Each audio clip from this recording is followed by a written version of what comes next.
I warn you, and I am not afraid. I will fire you, and I will ensure you face the courts. I will ensure we cannot replace one corrupt bunch and then Trump and follow suit. And that's why I ask you to understand we cannot complain about the ghosts in the CPEP and then you are on our throats. You just want to replace those ghosts with your ghosts. It can't work like that. It must not work like that. So let's make the place safer as well. Now I see people going up on TV and they're showing you two things. Garbage dumped. Who dumping that? Ghosts? Is it not human beings dumping in their own neighborhood? I just said to the AG, we had to get back the litter warrants and lock up those people who dumping garbage all over the country. I saw another video, a man walking outside his own front yard and saying, look at grass, look at grass, look at grass. That's in front of your own house. If you cannot clean in front of your own house, heaven help us. Some of us has become too lazy and greedy.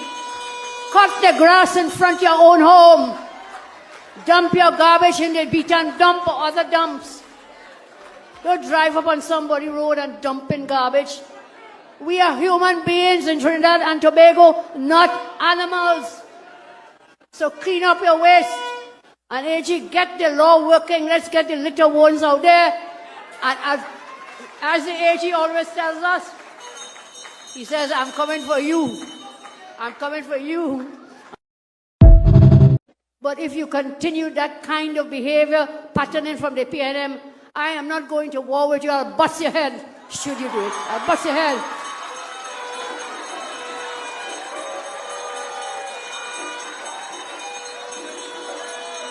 The UNC rank and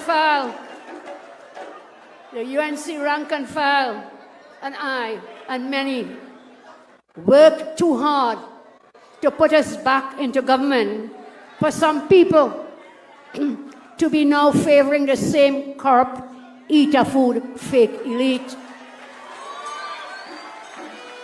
Lyman and Hyatt, Lyman, some restaurant up in town, people who would never sit at the same table with you. You are now seen in Port of Spain, sitting at those tables. Learn your lessons. They will carry you, but they will not bring you back.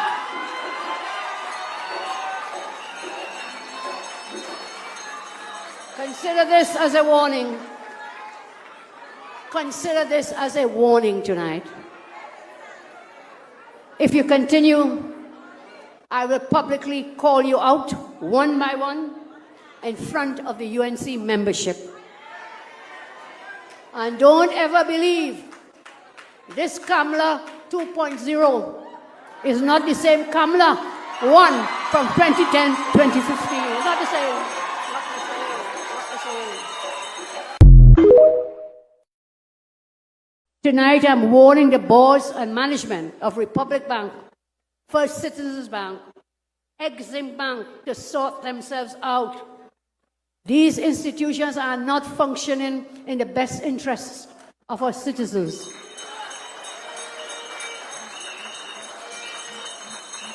They operate in the interest of a few.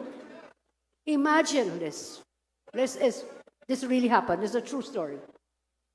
Imagine a 1%er walks into the office of Minister Jillian John. He comes in with a folder with paper, and he puts the paper on the desk. And you know what is on that paper? Puts that paper and he tells her he wants land at Invaders Bay. He said he's getting a loan from Republic Bank to buy the land. Of course, at reduced discounted prices. And guess what? He's then getting a loan from the same Republic Bank to build a building. And then the same Republic Bank will rent the building from him to allow him to repay the loan and make a profit. This is a real story. That is what has been happening in secret, behind closed doors, under the former regime. Thank God you put us into office so we can expose them for their dealings.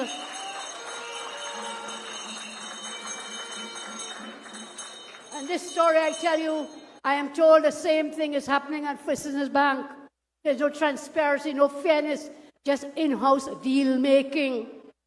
That is why I have instructed my ministers to fill all vacancies across all ministries. First time since 2003, that's about 22 years ago, for the first time, ExxonMobil is coming back to Trinidad and Tobago. We agreed on a prudent phase plan to explore a newly defined ultra-deepwater area known as UD1, ultra-deepwater 1, 7 blocks off the east coast of Trinidad, 2,000 to 3,000 meters deep water. USD1 sits northwest of Guyana's Stabroek block. In plain terms, this represents a significant new frontier that can supply our energy and petrochemical plants, create good jobs, embrace and enhance our foreign exchange reserves. At the exact completion, tomorrow marks, in fact, the completion of the 100 days in office. Tomorrow. Because the cabinet was sworn in a day after, 2 days after the April 28 election. So, tomorrow, August 12th, exactly 100 days in office, my government will host the largest publicly traded oil and gas company in the world tomorrow, right here in TNT. Tomorrow, Tuesday, August 12th, 2025, we will sign a multi-billion-dollar agreement for ultra-deep-sea drilling in our territorial waters. That area has remained unexplored forever. And now they carry enormous potential for capturing hydrocarbon resources. The message of this signing tomorrow is that TNT is open for business and investor confidence has returned and is returning to Trinidad and Tobago. ExxonMobil is projected to incur expenditure at $42.5 million US in this first phase of the project. And in the event of success, the project development costs could range from US $16.4 billion to US $21.7 billion right here in TNT. The benefits arising from this project would be enormous, as deep water exploration has the potential to deliver large volumes at high margins, more than offsetting the handicap of tying up a lot of technical capital and technical challenges. So I tell you tonight, from a resource owner's perspective, the potential revenue contribution would be substantial. And likewise, the in-country spend would benefit our local economy. What this means for you is very simple. In the coming months, in the coming years, more decent jobs from exploration to services, from Point Lisas to the Southland, more reliable fuel and power, supporting lower costs for transport, for businesses and households, stronger foreign exchange to stabilize prices, and support all the essentials that we need to import. So I tell you, there are some who say we should not completely depend on our oil and gas, our energy sector, on the hydrocarbons. But to them I say, our nation has a competitive advantage in the hydrocarbons, in the energy sector. And we should exploit those resources. Don't let those people up in the north tell you, don't do hydrocarbons, because they exploited all of it. Built their developed countries in the north, but we down south of the southern hemisphere, we will exploit our hydrocarbons to benefit the people of Trinidad and Tobago. We have a real plan for the refinery, not just talk. So we will protect national fuel security without wasting money. They sent me a brief recently, Minister Sobers from Foreign Affairs, on the impact of the U.S. tariffs for Trinidad and Tobago. And whilst we are addressing those in several ways, what struck me is they sent me a table containing the balance of trade between the U.S. and Trinidad and Tobago. And on that list, we are importing with hard U.S. currency items that we use to produce at the refinery. Kerosene, jet fuel, other energy products, what you put in your car. We used to produce that. Now we sell our oil and then we buy back the refined products with US dollars. That making any sense to you? We have to get that refinery going. $9 billion in kerosene we imported. $9 billion. When we were producing that here, we had jobs, we had foreign exchange coming out of the refinery. I've put a team in place, energy experts, to get to work as fast as they can. We must get our refinery working again. Confidence is being restored. TNT is open for business again, and the whole world is responding. They're seeking us out. So let's make the place safer as well. Now I see people going up on TV, and they're showing you two things. Garbage dumped. Who dumping that? Ghosts? Isn't that human beings dumping in their own neighborhood? I just said to the AG, we had to get back the litter warrants and lock up those people who dumping. So, good evening, TNT family. Welcome back to Yellow the Code on UNC USA. I have Mr. Singh here with me, and as usual, we have other friends that will join us eventually. Mr. Singh, how you doing? Well, Gary, thanks for having me, and thanks for all the listeners who are joining on the various platforms. This has been a very hard-hitting week as far as the politics go. I mean, the Prime Minister came out in a no-nonsense mood, reading the riot act to some of the fellow ministers to get their act together. Yeah, boss lady sharing licks. She's sharing licks. She bring out the whip. That's right. It's just like you're in classroom and the teacher pull out the belt or they pull out the whip and say, here, what? If you don't study, you're going to get some curtail. And this is what she seemed to be saying to the ministers and the various parliamentary secretaries and various members of boards even, that it ain't going to be the same old, same old. Now it's Kamala 2.0, you know. So she's very affirmative in what she's planning to do. She has a clear mandate. She has the mandate from the people. And she reminded the ministers that, hey, it's the people who are the ones who put you there. So better get off your high horses and do the people's work. And she made it that clear to them in no uncertain terms. So hats off to her. Really, really appreciate that aspect of the governance, you know.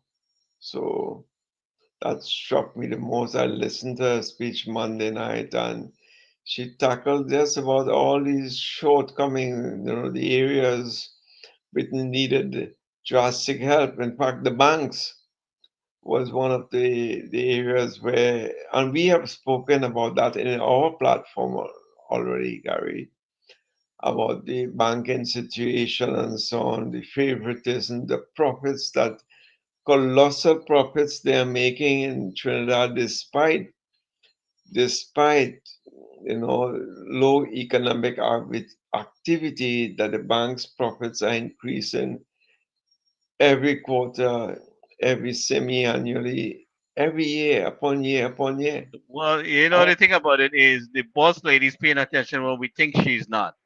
Okay? She is paying yes, attention when you think she's not. She does listen to this program when it's conveniently. You know, I have no doubt she's listening to what we are saying, and she know that we are interested in for the best of the country. So, definitely. So go ahead, Mr. Singh.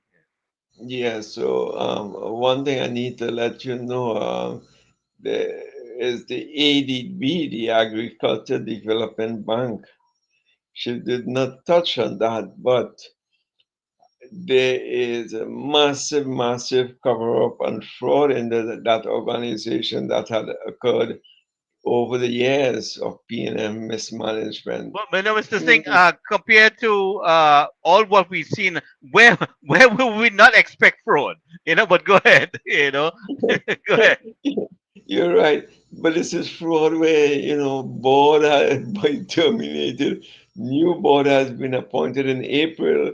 They have checked when in March or April they appoint a new board. 1 month before election.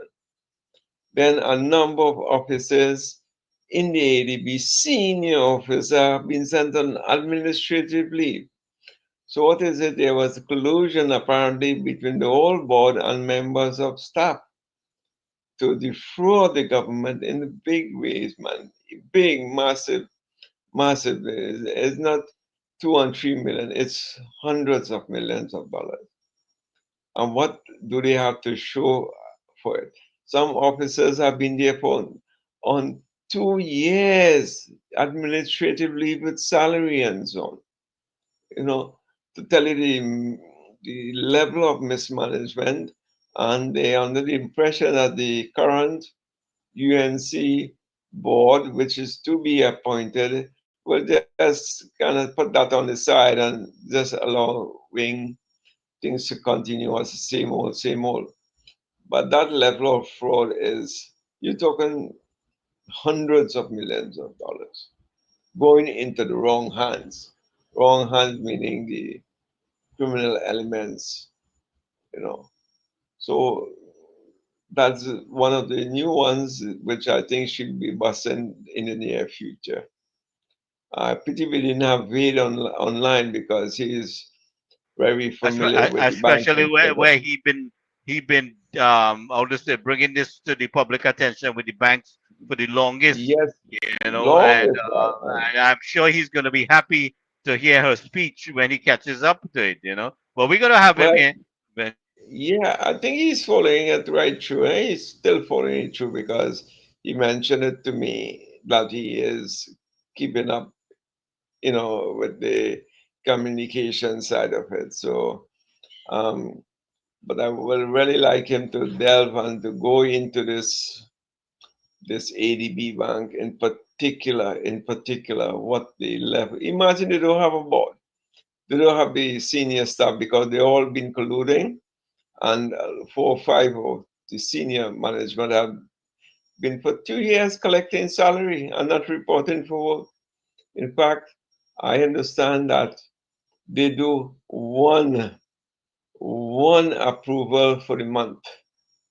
Can you imagine if someone ADB loans, one application, one, you know, analyze analyze one applicant for a month. This is massive fraud, massive, massive fraud. And I hope that we really get into the bottom of it and see, the true extent of the skullduggery which is happening in that bank. She also touched on the other banks. The one guy was, interested in getting a loan, and the bank was willing to give him the loan to set up shop. well, you know, before we go to the other banks, you know, we have had too much issues with our farmers, especially like when we had Donnie here was had too Yes, many last week, issues. last week Yeah, but Wednesday. yeah, you know. getting loans, and so I want all this nonsense cut out under our administration. That these people are working very hard. You have frustrated them to even quit their business. Some of them. I spoke to a guy today, Mr. Singh, up in that area Mm, that we're going to be working with, and I asked him yeah. to reach out to the farmers out there. And so yes, you see this nonsense with the Agricultural Development Bank and any issues dealing with the farmers and playing stupid games with them. I intend to bring all that information in the public domain if I find any of them playing the fool with us. Go ahead. The bottom line is that the people who are supposed to get the loans are not getting the loans because the money is being siphoned out in other directions on non-returnable areas. And that is the core of the issues, you know. So if I'm eligible, I'm a farmer, I should be getting the loan. But it's being siphoned off to somebody else who is not producing anything, no farming. But they're the ones getting the loan. So as I said, this is massive cover up. And as I was saying, the law the, on the previous bank, you know, the previous bank was giving the guy a loan to buy the land, giving the same guy a loan to build the building, and in return, the bank will rent the building from the guy. This is how the 1% goes. They borrow the money from the bank, the, the bank lends them the money to build the building, and when it's finished, the bank goes in and rent the building which the guy has rented out to them. And this is what the Prime Minister was hinting at. Exactly what she was hinting at. Because she also was speaking about a lot of the foreign exchange. How come they were getting monies to bring in things, food stuff among others, in things that we can grow here and we were growing in this part of the world before? How come the banks were providing foreign exchange for these importers to import? Again, back to the 1%. They created that avenue, you know, so that they got you hooked. Yes, man, it's consumables. We can get tomato if it's not a. We buy tomato, hydroponic tomato out of Miami. We get it at a cheaper price for you here at the expense of farmers who, you know, break their backs in the hot weather and so on to provide the food. So it's a lot of things that need to be happening. She also mentioned, I don't know if you heard it well, but the closure of Petroshin, we imported $9 billion in kerosene. The basic thing, this is one of the basic byproduct of, you know, the oil refinery. Kerosene is something what's called way down the ladder. After you refine, get your high end materials from the refinery, you know, your super gas and what have you, and so on, regular gas. And this, as you go down the chain, pit kerosene, which we call locally pitch oil, and is part of the fuel used in aeroplanes. So, you know, it's part of the airplane fuel. So that level is not pure kerosene, by the way. It's a combination. After 2 or 3 days, it turns into kerosene, so they cannot store that for a long period of time. Anyway, $9 billion, we imported that amount of kerosene with forex. We have to get forex to import that. Here is it, we're selling the raw oil outside, and whoever it is selling us back the finished product. When we used to do the same thing, we used to refine the oil, we used to get all its aviation fuel and what have you. We used to get the synthetic asphalt from the point of pay plant. And here is it, we importing all of these things now. So when we say mismanagement, this is the king of mismanagement, Gary. I don't know if you also saw the one of the bright spots happening this week is the potential deal with ExxonMobil for deep water exploration. Look up on the And screen there. so, On the yeah, oh screen. yes, I see it. Here. The 147 billion oil hunt. Well, I would be so happy if you get even half of that because you know But how oil if you price. think about this, Scott Young jumping up and trying to claim that he had put that in motion. They couldn't Yeah, get nothing but dragon gas and Maduro, and only them and Maduro and Maduro and Maduro, and we will die if we don't deal with Maduro. And look what happened. yeah, By the time the yeah. UNC come back into office, foreign investors are showing an interest. Go ahead. That is what confidence is, you know, confidence in the government. And these foreign international players, they know that. They know the previous regime was all about Maduro. 17 trips to he made going to Venezuela here. That's like every 2 months. The guy is going there trying to eke out the deal. And here's it. The current government was able to coerce and encourage some of the other big players in the market. I mean, ExxonMobil is right next door in Guyana. They're drilling in some of the shallow wells. It took some coercion to get them to in some deep water drilling bits. So this is encouraging because if they strike oil in the deep waters again, who knows, our economy can rebound it within 2 3 years. So all these things are happening behind the scenes. Quietly, it's going on. And for him to take credit and say that they were, in negotiations with ExxonMobil, yes, we were in the discussion with them all along. Well, you were in discussion with Maduro much longer than that. And how come nothing went Dragon Gas? In fact, you don't even talk about it. You see the surely hypocrisy with these guys, bro. It's very, very hypocritical of them now to say, oh, part of this, if ever it materializes, the 147 billion in oil, you know, royalties and what have you, that for the PM to take credit. Credit my foot, man. They have done nothing to stem the outflows of foreign exchange. They put all the eggs in one basket in the Dragon Gas. It did not yield anything. We all lost everything. But here so they're trying to say, oh yes, Exxon. We were in discussion with Exxon, and this was long, long ago. This was in the pipeline. But this is how they operate. So with this in mind, these are the main highlights.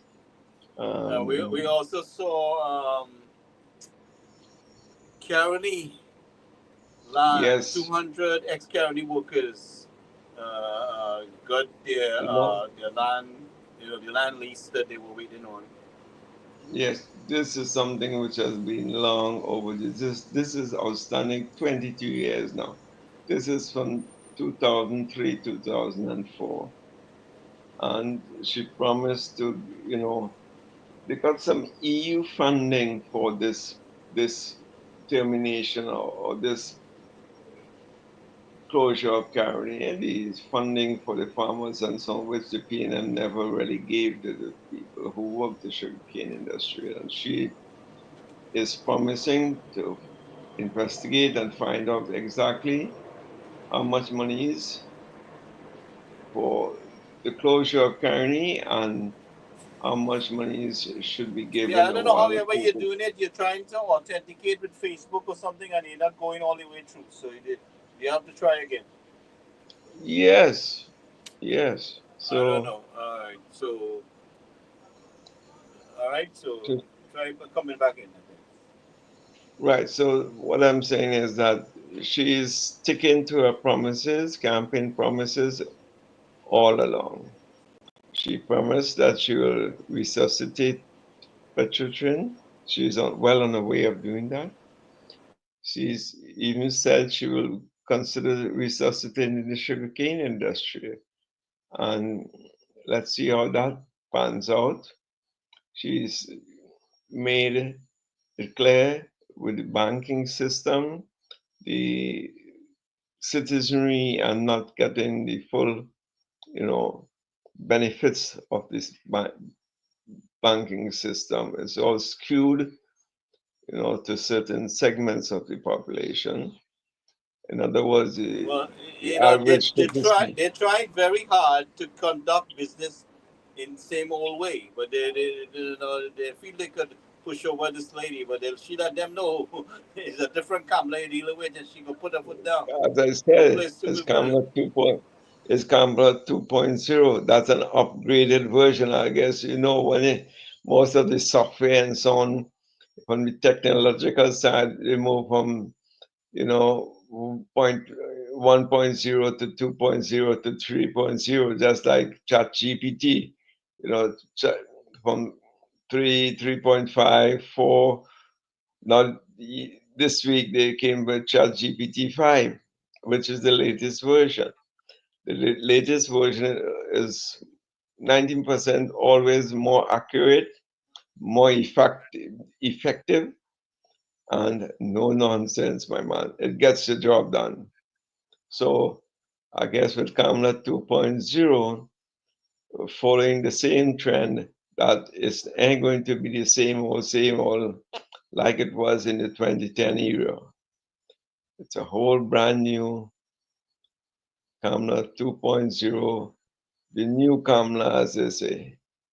Now, Welcome, Dr. Maraj. Dr. Maraj in the house. Oh yeah, I, Mr. it's been Maraj a while, wearing right? red, I think yes, yes, yes. I Well, say good to Dr. see you guys, Maraj man. I've wearing, been seeing you about a week or more. yes. Yeah, you're talking about. So, I think you're speaking about the hydrocarbon that, discoveries or attempted discovery or potential yeah, discovery in East well, Trinidad. yes, we went on to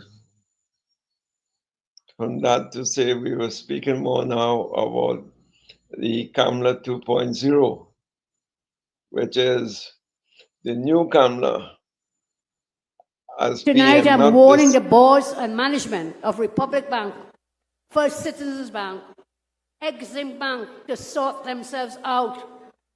These institutions are not functioning in the best interests of our citizens.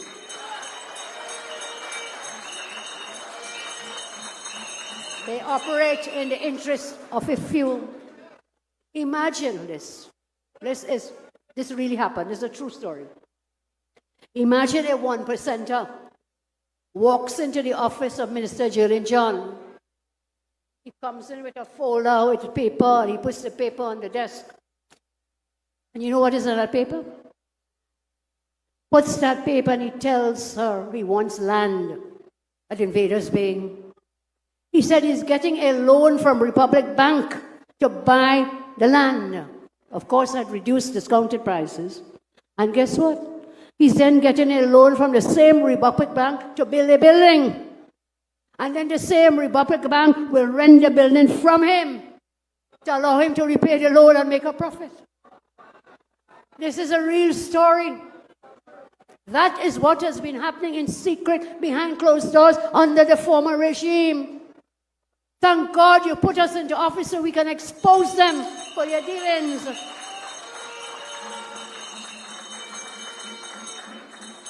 And this story, I tell you, I am told the same thing is happening at First Citizens Bank. There's no transparency, no fairness, just in-house deal making. That is why I have instructed my ministers to fill all vacancies across all ministries.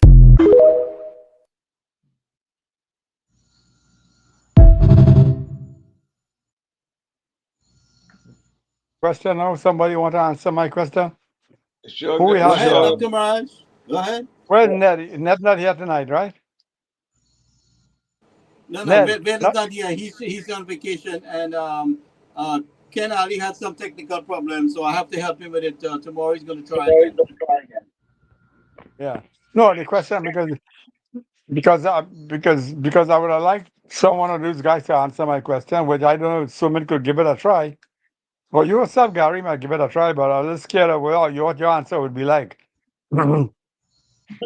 so, so here's a 1%er who decided to approach the minister, telling her that he's interested in or is in getting money from a bank to build up a building in Westmoreland, wherever it's somewhere in the northeast, and for sure, for sure. that the bank is promising to rent back the building from him, I guess at a profit. Can anybody tell me what is wrong with that? That's why I wanted Ned to have somebody to answer this. But yeah, apart from Yeah. some lawyer trying to create a kind of a questionable. I mean, I'm not in favor of 1% to start with, but can anybody tell me what is wrong with that really? I mean, it sounds mischievous, but really, what ethics or law or code have I violated? Um, Well, because um, because the word 1% has a bad name, and that's all I can figure out what is happening. But if he, I don't know who is this person, and we don't care to know really. But suppose he's a 1%er with say 30% of the shares, or 25% of the shares, or 20% of the shares in whichever bank this is. He has a lot of weight. He has a lot of weight in that bank. So I don't know if the prime minister is really. I mean, I understand where she's going to this, but from a business point of view, which is more important than anything else, or not really, because remember Doc, they were you would saying have to get more information on it because there's a lot of racket being run. They're manipulating no. the Well, I don't lending. want. I don't want to. I don't want to call any name. I don't want her to call any No, we're names not either. calling name, but what I'm saying to you, there's a tragedy that is going on when they're manipulating the funds and who can get it, and and then there's a lot more details that we will have to bring forward to you. So I don't think you fully understood what's taking place there, but maybe Suman could better explain to you a little bit. Yeah, I but understand. I understand that also. Yeah, I understand that also. uh, That let me just say this, then you'll pick up cement. I understand that also that you need to spread the loan around to other people, but look, in the end, it's a business you're running. I cannot. I'll come to the oil business in a moment. Let me get this out since you all showed this video just now. Um, maybe there is something else that she's seeing and I am not seeing, or no. Apart from I understand what she go, I understand what she's trying to say really here, because really would put 1%ers and other people can't get loan, and therefore it is not fair and unfair. Business don't work like unfair and unfair. Business really is to make profit. Usually it is making profit for the people who sent you in. Just like the 1%ers are supporting the PNM, and the PNM get a lot of resources from the 1%ers, and they scratch each other back kind of thing. And therefore they have to give back where they get the resources from. It's same give and take, give and tell, give and take. I shake your hand, you shake my hand, and we all have money in passing through one another, because it takes money to win an election. And therefore the 1%ers support the PNM wholeheartedly, because that's the best manipulative, that's the best whoopee dog, what you call it, to wag the dog, or who's trade the dog. The best way to wag the tail of the dog is to finance them, which is what they do. So I, I would, I want to keep this. I understand. We could talk separated in two parts: the politic part and the business part. So that's why I want to go with this. Separate them both, because in the politics part it may make a little sense, because I told you sometime before that that we know everything about how business run, and we're good in that area, but we're not smart in how to win the political game, how to play the game, because we are too honest in this game, and therefore we have a problem winning election, because honesty really doesn't win an election. Total honesty doesn't win an election. Somewhere in between has to you have to pull the wool over their eye and get them voting for you year after year, which is what the PNM good at, which we already discussed. So I don't know if someone want to tell me that separate the two. It makes sense in terms of the 1%ers and to appeal to a certain section of the community that seems to be not favoring the poorer people in society. With the PLM they claim to be the real stalwart, the still defenders of the 1%, sorry, 99 percenters. And we know how that is going with the persistent poverty that they have kept them into. So I don't know if you want to answer this for me. Anybody want to pitch in here and say something? Is that a way to look at it? Also, I think I'm looking at it the right way myself. Am I not right? No, yeah. You're You looking at can't make it that in the decision right. until you get all the facts together. But we will get you more information. But Suman, go ahead and respond to him since you are more, you Yeah, know, yeah, capable of that. yeah, Dr. Maharaj, you're quite right. There are two sides to it, the politics side and the financial side or the economic side. We have to understand who are the supporters, who are the backers of the PNM, is the 1%ers. They back the party. They reap the benefits of that. They are the big importers. They are the big exporters. They're the big consumers of foreign exchange. They get it at the expense of you and I. We get $100 a week when we have a ticket to travel. They get it by the hundreds of thousands or by the millions to bring in tomato and lettuce and the same things which we grow here. So it's you scratch my back, I scratch your back. So that's from the political side. Now, politics and economics are intertwined, as we all know it from business, right? You make you politically, you make me stronger, I make you stronger, I support you more. But economically, as much as I can rip off the rest of the population, that's good for me. So on the economic side, I am benefiting. On the political side, you all are benefiting. You all meaning the PNM are benefiting. So hey, why not? It's a win-win for both of us. But that being said, I don't know if you're aware, but since COVID, since the end of COVID, let's say from 2022 to this date, banks' profits have been escalating more than the pre-COVID era. When in other countries, they are still catching up to pre-COVID levels. In Trinidad, banks' profits have skyrocketed since COVID. Again, what does that tell you? You can draw certain Well, I can inferences. answer that. It tells me that the bank are doing a good job of what they're doing. Yes, economically, yes, but politically is where they suffered the wrongs because their party did not win the election. So it's for us now in the UNC to cramp that style, and this is what the Prime Minister was talking about. That the management of Republic Bank, actually named First Citizens Bank, need to get their act together, and also the Exim Bank, you know, needs to be, level the playing field so that other people can benefit as well. But I have some news for you. There's one bank that is I discovered today. There's massive fraud. Massive means massive fraud going on right now. It's called the Agriculture Development Bank, the ADB Bank. I don't know if the Prime Minister is aware or not aware of it as yet, but in my investigations, I've uncovered that it's, you're talking hundreds of millions of dollars has been frittled away.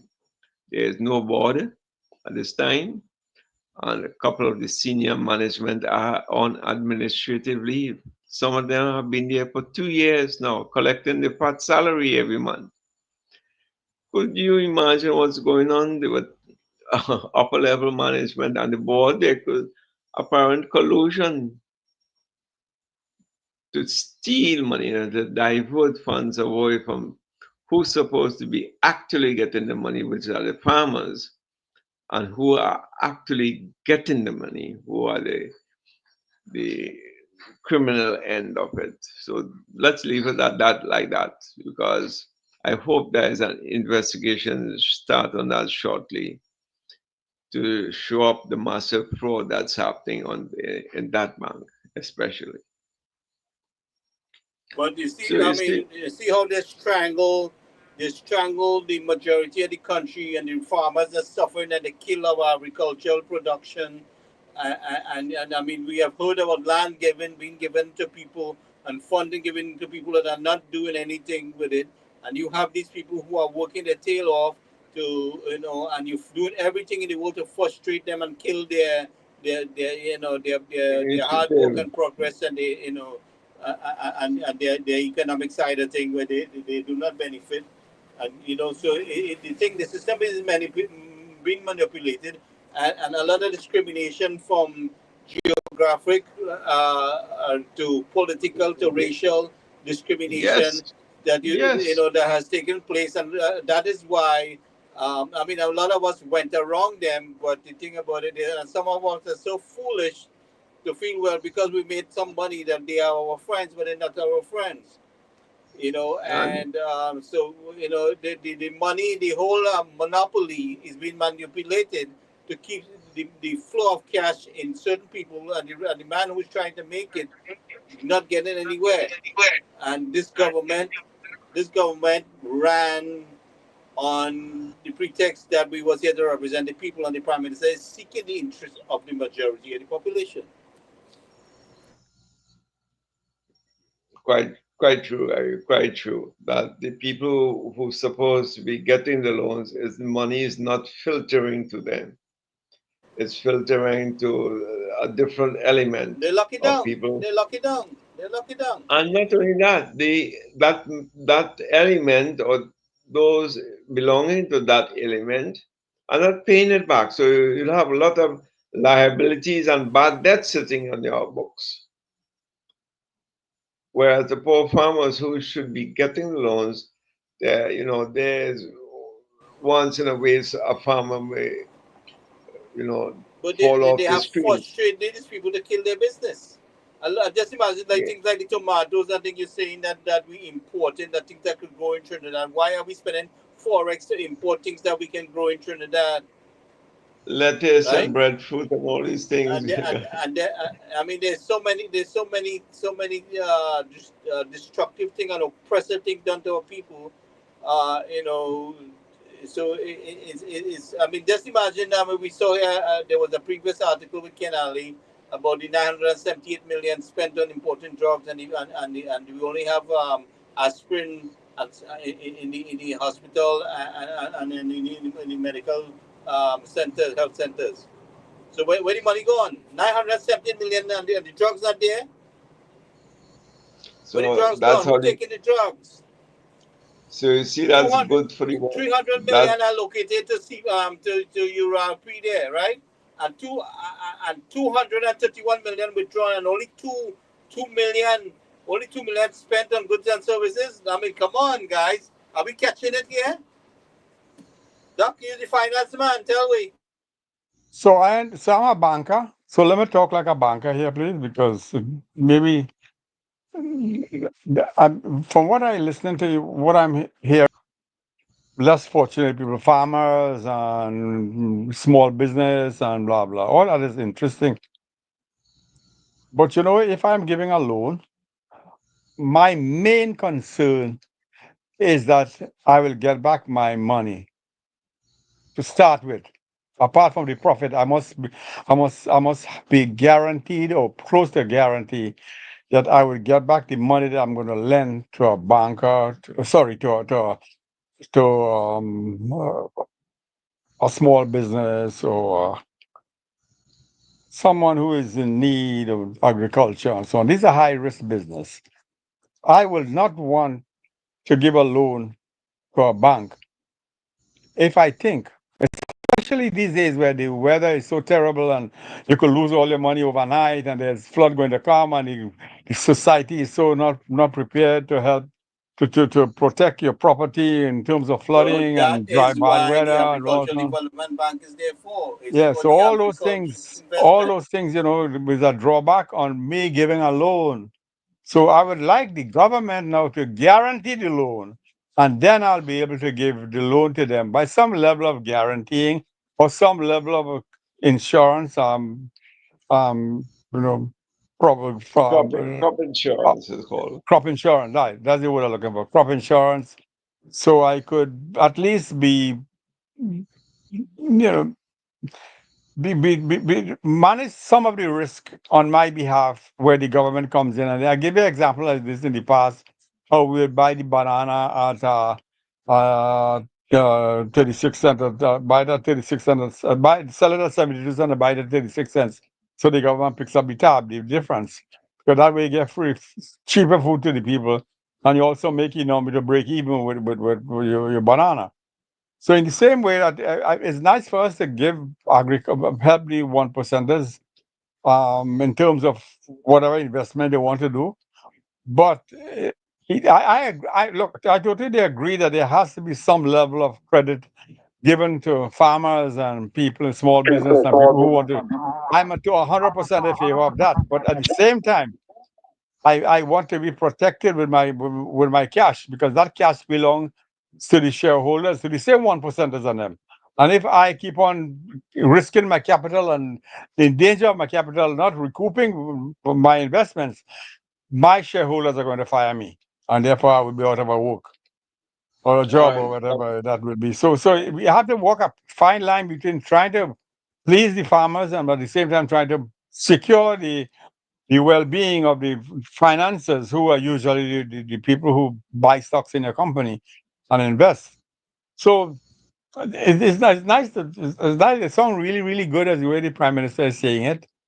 But behind that is what is bothering me a little bit. So that's my point. All right, that is in the case of a normal banking system, Republic Bank, FCB Bank, and so on. We have to take into consideration, let's say, the Agriculture Development Bank is a bank fully funded by the government for the people, for the farmers, the people who are doing the agriculture. And when that funds are not being distributed for the farmers, but going to some other entity who is not paying back their loans because the amount of bad debts sitting in the account or the bank's liabilities, then it raises serious questions. All the boards which were there before were P&M appointed boards. Most they have recruited their staff as well, and they apparently it seemed that they were in collusion. That is why a number of the senior management was sent on administrative leave. No, they were sent. The board is no longer there. They do not have a board at this time. A new board was administered in March or April this year. That is for the election, 1 month before the election. That has not been completed. Now the UNC has to establish a new board for the ADB. But what happens to all the monies, the millions and millions of dollars that have been siphoned off? Not to Just the imagine we have farmers. land given to people that never use it, right? We had funding for agricultural development that was given, that should have gone to people who working in that aspect, not given. We had vehicles that was bought under that pretense, right? So there's a Oh, whole heap of racket. And this is why the country is suppressed and the majority of the people is suppressed because every idea, every investment they make, it is being suppressed by a certain few. And we have to understand why the Prime Minister is talking in the language that she's talking. And she went there to deal with this. That is why she was elected or hired for the job. And she's serious about that. So am I.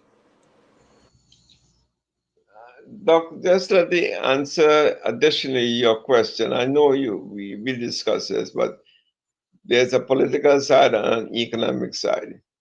But what do you think can explain how come the banks are making extraordinarily high profits every 6 months post COVID, when, and this is the point, when economic activity has declined or is continuously declining? Tell me, how can they?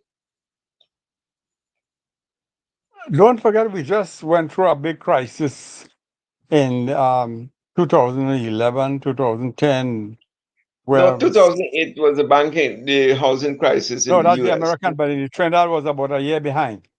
They got into difficulty with the Clico people and Yeah, that, yeah, that was in 2010. yeah, they were about a year or two behind the American Yeah, situation. the But Clico, sir. they banks can fail like anybody else. Um, and that's the risk they must take, and that is what they must manage. The stress test they must do to keep themselves afloat. They're making profit because the risk is very high in terms of banking. But Um, post-COVID, when the rest of the world was have to be starting all over again, but we only in Trinidad we were making extraordinary profits, meaning that our profits every 6 months were higher than the previous 6 months going forward. And this is the anomaly. so if we so let us say we assume that they're doing something wrong, meaning that they're making too much money, which is what seems to be the case here, that they're making exorbitant profits.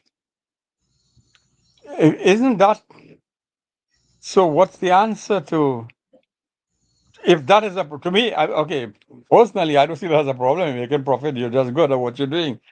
But When the it level could of be economic it could be activity a is on the problem because decline. if certain people who need the cash is not getting it, the government must find, and that's why we need governments in some cases. They must find a way so that they could spread the bread around with some level of risk, higher risk taking for the people who are in the risky business. And you have to gauge that properly because you don't want to waste the assets of the shareholders of the bank. So you want to gauge this carefully, and therefore you want to take a chance and guarantee some of the loans. And that this leads me to the important point that we're making now, because this is going to lead to one of the issues that we are having these days. Let me just say a couple two things here for you all to think about further. Now, yesterday, two days ago, they talk about the bank, the Exxon Mobil situation, and the happy. Let me tell you something. This PNM people is on a sugar high because they only imagine how this oil money will run like bread next 3, 4, 5 years. They're already celebrating and cracking the champagne bottle because they've seen happiness. They're on a high.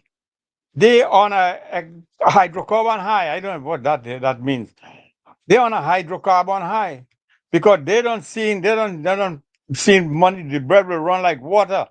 So the 1 percenters and the downtrodden and all of them will have a really good time because in due course that will be happening because they're taking credit to the fact that they have started the ball rolling and the UNC taking up the ball out, but give them all credit because they who started it and therefore they're not giving them enough credit for the great things they're doing, which is we all know that the great thing they're doing is running downhill, running the pell mell downhill, limitless, going down to the precipice, because that's what they're good for. So my point really is this: that we must learn from what the Guyanese people are doing. That oil money is good, but it's only so far. You need to understand that don't be happy about the oil. Be happy about if you make the discoveries and if you can help yourself and if you could do this and you could do that, Do not be like them. Do not have the happy talk and the celebration, the high, the sound, drunken sailor attitude to say, oh, the money run like bread, run it more money is no problem. How much million need? Take a million here. Here, Guyana, take 2 million. Here, Barbados, take 100 million. Yeah, there we have money. That is the attitude with these people, and that is the sugar high, the high right now. Just thinking about hearing about this oil that will come, and they're hoping to the best that will happen in 5 years from now. They'll be back there enjoying because they're imagining that this great thing is going to happen, that the oil will run down. Never mind, we're going to waste it again as usual. It come and goes just like that, but never mind. We'll have a good time, have some drinks. Let's be merry and be happy, and we'll catch your ass after that. That is where the high is going to. So the UNC must not do that. They are going, if and indeed they are successful in this new venture and more ventures, they're going to use that wisely to create a better Trinidad and Tobago in every respect. You have to grow the economy by doing investments so that the whole society will be lifted up together. All rising tide lift all boats together. One, take everyone, no matter who you are, everybody will go is going to win.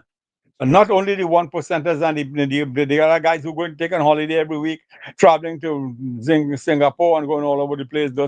That prime minister and that other elite, you know who we're talking about. That's on a high. They're already getting high. While the UNC is in their own way configuring that if we get the oil, we'll be able to come out of this doldrums or anything because we're really in a bad situation, which is the responsibility of that past government, and that is why they replaced them. So right now they're on a sugar high already because they feel they only imagine they're happy. They're just like your lotto. You buy the lotto because you're going to win. So you celebrate because you think you're going to win. So they having like the high is every Saturday. Whenever they call it, whenever they call it the way they call whatever the way they call it now, pickler whatever they call it. They're big. The imagination that they will win keep them so happy and keep them going. So just like that sugar coat, that high that they have about here, the oil is going to come again once more because they're good at wasting the resources and they specialize in wasting Trinidad and Tobago patrimony. They're good at that, and they have done it in the past, and they will continue to do it. So the UNC now must not celebrate in any way whatsoever, but money will come to those who deserve, and the UNC deserve to get that if it is so successful. The UNC deserve that because after wrongfully leaving, putting them for losing power 2 consecutive elections, this is the time for payback. And payback is not to celebrate, but for a nice time to relax a little bit. And now we're ready to go forward because money is the problem, but it's not so much a big problem if we didn't find this big discovery of the oil. So the oil is a convenient, if we do successful, it's a convenient way of going forward with what Trinidad should, the capabilities of Trinidad and what Trinidad can do and should do going forward. So that I will also I'm also against them measuring the budget against the price of oil. I'm strongly against that.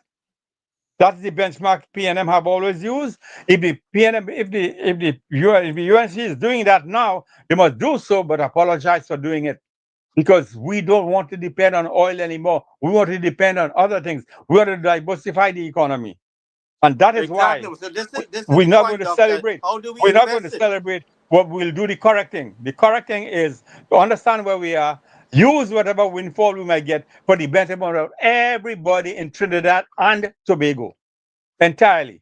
So this is not a moment to celebrate. It's a time to reflect and get the resources. If it comes to reality, let's get the oil, do what we have to do, and go forward. And never use your budget as whatever the price in the financial markets is for oil and hydrocarbon. So I have a little more to say, but I want to stop here to give you all a chance to reply because I'm really talking about not being on a high like those crazy PNM people who ready to celebrate the moment notice they're ready. They're already looking at to buying the plane. They're already thinking about buying it, making the trip all around the world. So the oil, you may even find the oil, let them start celebrating. For what? Don't be happy. Be sad because you all are going to suffer the same consequences. Because this oil thing that you this bonanza, if it comes out to be that, it's a sober moment where seriousness is going to fall over the land come to blanket the land so that the nation will be very serious how they're going to go forward with the extra resources that they're going to have now to do the many things they couldn't do before, but now they can. And they have to be very, very, I should say, vigilant in terms of not wasting the patrimonial resources that belongs to the people of everyone, Trinidad and Tobago on the whole. So I hope I'm making myself clear on don't get sugar like them. That's good for them. That's why they're supposed to be losing every election going forward. They don't deserve to ever come back again. I hope they have another party who will come, but they're no good. They have written themselves out. They have gone. Write them off completely. And let's go forward and build this country for everybody in the country who lives. Oh, everybody win, as they say. Right? Well, that is the objective of the Prime Minister, Dr. Miraj, and the funds has to be utilized to invest in the people. The Prime Minister is investing in the people. She's creating a structure where the people can have investment into themselves. She's investing in education. The funds must go towards the people and not just to a certain few. Because if you feed 1% of your body all the time, one side of your body gets top heavy anyway, right? You keep feeding your head, then and they starve your foot and the rest of the body. So what I'm saying to you, the people, the 99% is the real structure of the country. The funds have to go to the 99% to benefit and grow the country. 99% can grow the country better than 1%. 1% have created stagnation to just keep the funds just enough for them, and the rest of the country have obstructed the 99% of the country from building. The rest of the 99% of the country want to build too. So the funds have to go with dealing with the infrastructural issue, dealing with the school system, investing in the people that they get the best education possible, they get the best healthcare possible, and the funds are available when they want to buy a house, when they want to start a business. All these things, and the funds have to fix the agricultural access roads that is obstructing and frustrating farmers. I mean, there's a lot of things to the medicine that you're paying out of your that the social that the government tax you for should be there in the hospital. There shouldn't be a run around to it. But go ahead. Yeah. Grab some and your turn. Yeah, no, no, I agree. I agree with you, Doc, that if we treat this as a bonanza, it really means that like we buy a ticket for Saturday draw and we celebrate it now that we think we win. So Mhm. that is how I feel. But it goes beyond that. I mean, we don't know what's going to happen. There is exploration. I don't know if Mr. Man, you. we can't pass judgment, quick judgment, and we don't understand everything that the Prime Minister is speaking about. She has certain amount of Correct. Yeah. information in her hand. She knows exactly what she's talking about, and we could misunderstood clearly, on having one side of information or one-sided information and making a judgment. She knows exactly what she's talking about. I just Yeah. want to say a But quick I think, welcome to Darren Ramchelta, Sal, Nadira, Lindsay, who you are loyal listeners and supporters here. I just want to welcome you, and guys, thank you for your support. Go ahead, gentlemen. yeah, Right. yeah, Gary. But that headline, I will say, will make a lot of people happy. But with oil exploration, is a hit and miss. Yeah, but you know something too, We, man. You know what's going to happen? The same people who were in the PNM camp is going to try to ambush the UNC. You understand? And this is what the yeah, Prime yeah, Minister putting a foot down. So them want to come yes, and grab again. You understand? correct, Yeah, and correct. they maneuvering their way in it. I saw this happen in 2010. They stormed the Yep, UNC. All I of saw those that. all those who were vested into the PNM and supported the PNM staying there They didn't expect Kamala to win the government. And when she went, the storm with demands. The storm the UNC with demands. And she said, not again. But go ahead.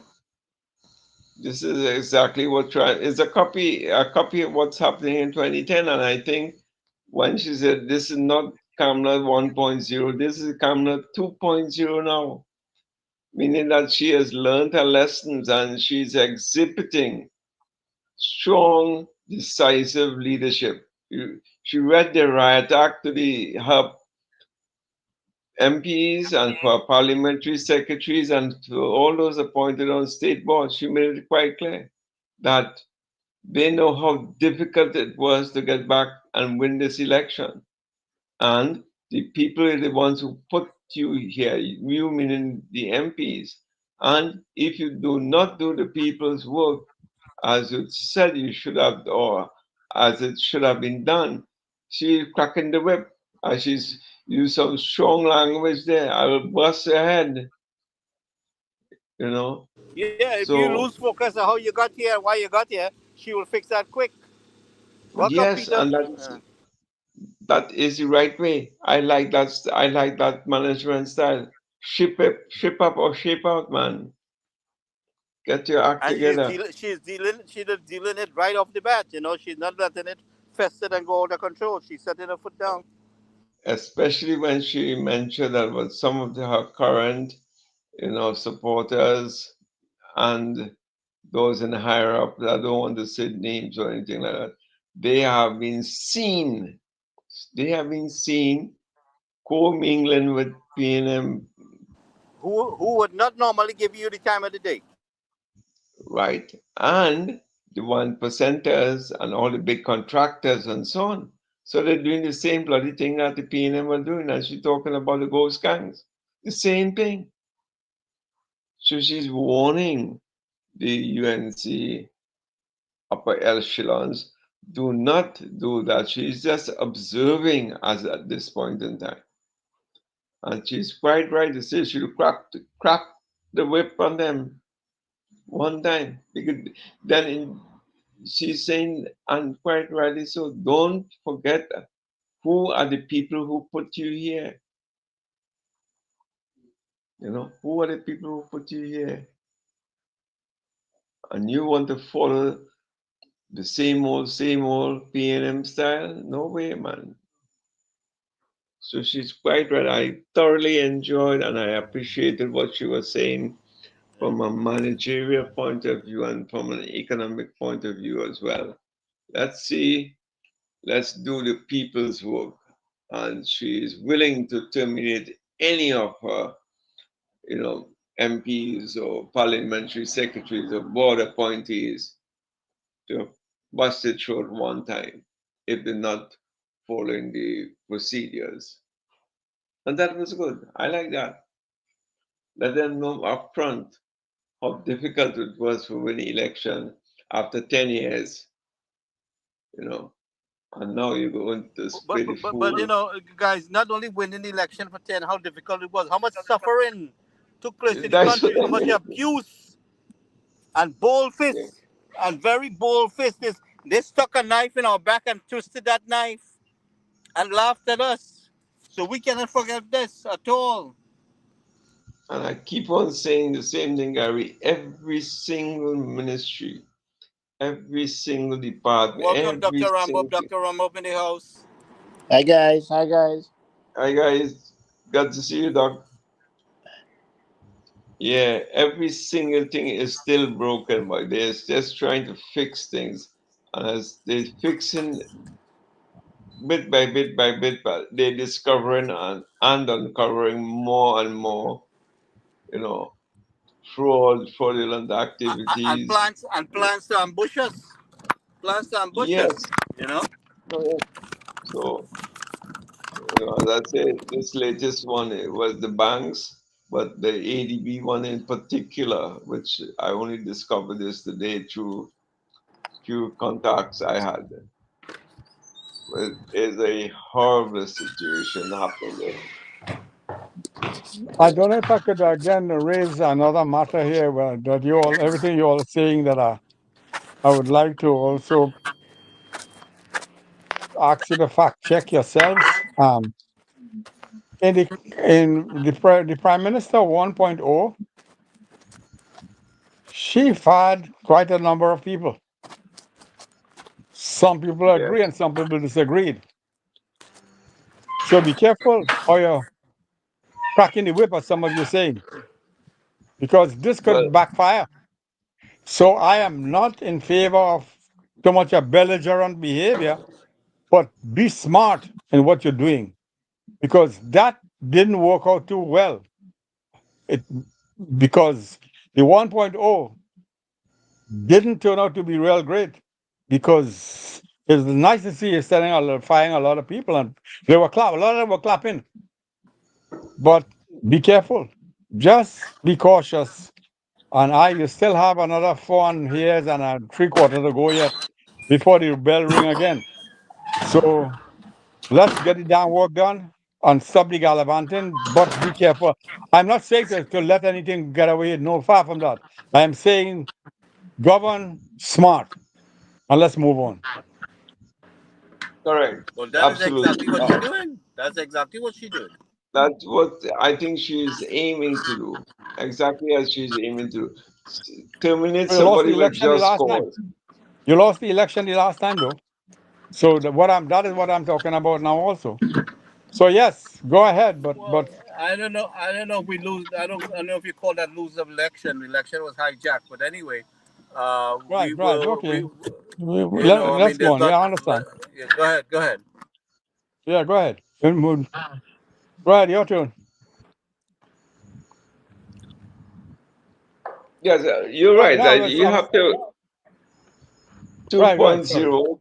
Okay, Camera 2.0, I think, is on the right foot. I mean, it's aggressive management, it's decisive management, and she's not going to tolerate nonsense. I share your opinion, Dr. Mara, to an extent that she should, she did fire a lot of people in the 2010. But if you're doing nonsense and can injure the party going forward, then, Right, cut all right. ties one time. I That's will the agree point. with that. That's the You point. know, so you have to be smart about it. Yes, I Right, agree with that. You have to be smart about it, but you cannot have one or two or three or five persons trying to bring down the party with ulterior behaviors, or their sidekicks is the 1% and the PNM through some collusion and all these things, and trying to bring down the party, not knowing or not understanding how difficult it was for the past 10 years to know to how we got back into power. So it is with a grain of salt. If there's just cause to fire someone, go ahead. That person should not, uh, you know, one person or two person should not be able to bring down a party. If that is the case, then the party is very weak. yes, because like many of you said before, and still saying that we will move this country forward from point A to point B and to point C, only to be replaced again because of some craziness that's happening in the economy that we were not aware of, or as I think Gary just said, it was stolen. The election again is stolen. Just to give you a bit of history, because I need to learn from, because I'm a learning person. I like to learn. What if you go back and look at all the data we have for elections from 1956 till now, you would notice that when they introduced the sorry, somebody's having a hard time. When they introduced the voting machine, that killed the people. That killed the opposition. They couldn't win an election anymore. They always had 20 to 10, 2 to 1. They already know what the results are going to be. And this happened for about nearly 15, 20 years until they come back Correct. with the one. That dangerous move that destroyed Trinidad politics and Trinidad power structure to the benefit of the PNM and to the danger of the other opposition parties. All of them, I would mention all of them in this thing. So the PNM have worked on these people for about almost 20 years. that it caused democracy to fall flat on its face. And therefore, it was so people were discouraged. Why am I going to vote? They used to do things like they would put the machines and the machines that can't work. I was in in Konopia, and they were having elections in the morning, and that election shut down the machines broke down in 3 o'clock in the, no 9 o'clock, 9 o'clock, 8:30 in the morning. I didn't get back up until 3:30. So people come to vote and they walk back. They didn't come back again. Those were evil, wrong things done to the people, and we must not forget those things. Our people are now getting back some level of confidence. But we have to really tread cautiously because they are so frustrated for years of neglect and years of bad behavior by treating them as marginalized people in a society where we're supposed to be equal, but it wasn't so. They they they they gerrymander, they do everything wrong to hold on to power to the benefit of whom? Just as you said, the 1%ers and the few of them that support them. So these people doesn't deserve to ever be in power again. Never. Somebody else will come and replace them, but they are no good. They are bad for Trinidad. They're bad for the West Indies. They're bad for everybody. And the quicker we say they're back to you now, the better off we are as a nation. So let them celebrate. They're feeling happy, but they're going to do all money. I hope that the blessings will continue to follow the UNC so that they don't have to ever have that PNM again, waiting for an opportunity to run the bread, to run the bread, to have a good time, to enjoy, to flex, to make all the trips all over the place. And some of those people who you see here in the bushel hiding now, they will come up pretty soon again. You'll see them coming out. So Yes. right now we need to be. I don't like the boisterous, the kind of I think we could get things done. Yeah, crack the whip, but understand that we need everybody in this fight. So let's, even though we're cracking the whip, we must understand. Be cautious. That's my point, really. Be careful. I, Go I, ahead. I would agree with that. I would agree with that fully. Um, because I remember working in the Ministry of National Security with a young chap by the name of Colin Parham. Was it Colin Partap? Was it Colin? His father Yeah, was a yeah, minister. we Yes, yes, remember that too clearly, how his behavior Yeah, yeah, was. and yes. he was found with, he was, I think, alcohol or something, and he was fired. Drinking and yeah, yeah, Right. and spraying with blue lights and things like Yeah. that. Yeah. Now, Yeah. one of the problems is he was a good minister. And I mean, my take on it is that I feel that maybe how leaders deal with their team, maybe in hindsight would have been a better thing to just pull them in, have a chat with them, give them a chance. Because if you look at Rowley never fired most of his ministers. One of the problems is, and I agree with Dr. Maraj, is that we have a country that is essentially a PNM country, whether we like it or not. We have a country that it votes by race, and we have a country that has institutionalized the PNM in all sectors, including the EBC. One of the biggest problems we have in Trinidad and Tobago, unless we have about 10 or 15 years to change it as an opposition or another party, is the way that the voting electorate is set up in the country. So that the default vote will go to PNM, whether we like it or not. And in my honest opinion, I mean, I'm not a statistician in the sense, and I'm not a politician. But just because we are on the ground, and we talk to people, and we associate ourselves with both sides of the group, PNM and UNC. And as a professional, as you can well imagine, I am engaged by both sides. I go to Rotary meeting, and the Rotary clubs that I meet in throughout the country, we have PNM and UNC members in that. I'm a member of about 3 chat groups in my presentation called it San Fernando Alma Mater. And I can tell you that I'm in a group with Faris Alwari, Brian Manning, the chairman of the CPEP, the CEO, the chairman of the CPEP, Joel is it Edwards, right? I mean, I'm in that group, and plus I'm in the group with UNC people as well, who constantly battle on the group. But the point is that we, as a professional, you deal with both sides of the party. And living in the country, living in first of all Naparima, and then moving to Oropouche East, but work in San Fernando West, and going to school in Perez, and having my alma mater medical doctors who are on both sides of the fence. I can tell you straight that if another election is called, it's not a matter of what you do, People talk about performance beat old talk anytime, but unfortunately, you could do as much as you could do in this country, and you can fix the roads, and you can cut the grass, and you can do everything that you can do.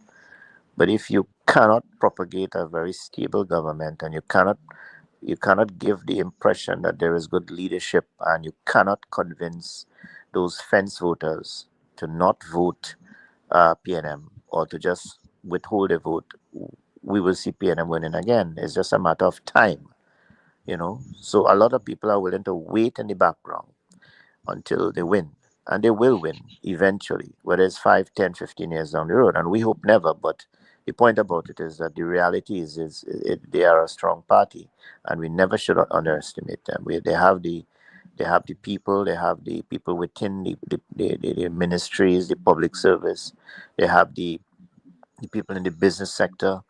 And and I can tell you, I mean, we had a conversation in the Rotary Club a couple nights ago at a board meeting, and one of the Rotarians who was an ex-mayor of San Fernando, and another one who was um, a deputy mayor, and they said, well, Stephen, I don't understand what is the problem, because if you have 25 contractors who are bidding for a job, the chances are that 10 or 15 of them will have PNM, and they would have bid for PNM and UNC jobs, and that when the contractors come around again, they're going to have. I mean, you're going to have all the big people providing the paving in this country. I could name them, right? Right? What is it? Sami and TN Ramnath and all of these people, and they were doing bid contracts with PNM as well.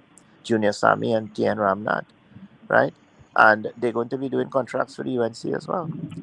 And the problem is because there is not much to go around, and they're going to eventually bid for it, and there are not much other people to do the job. They have the equipment, they have the machinery, and I can swear and tell you that money was put into the elections on both sides. And a lot of the politicians who would have been MPs now would have gotten financial support. Whether they tell you or not, they would have gotten support from people like those. So the trick is, the reality is maybe if you just meet them inside and you say, well, hey, I see you, I hear say, she's an attorney. I heard that I saw you in the Hilton and Hyatt or whatever it is, and you all should be careful and blah blah blah blah. I think that is probably the better way to deal with it. I'm not telling the boss how to do her work, and maybe she needs to do it, but the point is, I feel that there are two sides of how it is looking, and I do feel that Kamala 2.0 is not Kamala. I think she's trying to be somebody who she's not. And if she continues to do so, I think it's, when you once you try to be somebody who you're not, right? It doesn't work. You have to be who you are. I mean, I still prefer Kamala 1.0. I know that lady personally, and I worked with her. I used to be with her, and I'm hoping that that I understand she has to be firm, but at the same time she has to lead.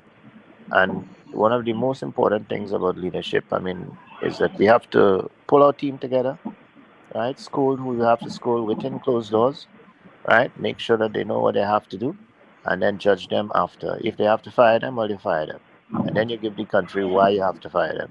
But you don't tell the country why you're going to fire them, right? Before you fire them. I feel I don't agree with that. I mean, I have to be big enough to say that. But let's see how it goes. I mean, let's see how it evolves. I mean, it's a good thing that the ministers are now have to be a little more careful in what they do. But the population that they have there to bid for contracts, it's going to be the same thing. A lot of the contractors who are going to be coming there for CPEP and for most of the government contracts are going to be friends of UNC.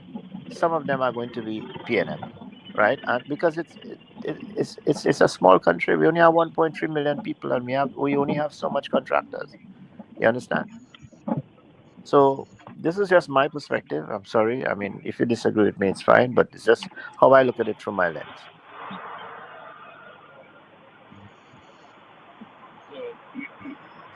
Well, Doc, your perspective is yours, and the thing about it is, I mean, the boss lady had her reason why she did what she did, and we'll see how it works out. Correct. That's all I'm You saying. know, All I'm saying yeah. is that it's young, it's new. I mean, I like certain parts of Kamala 2.0, but I feel that she has to be very careful going Yeah. forward. Yeah, She's sending a clear Yeah. message that yeah.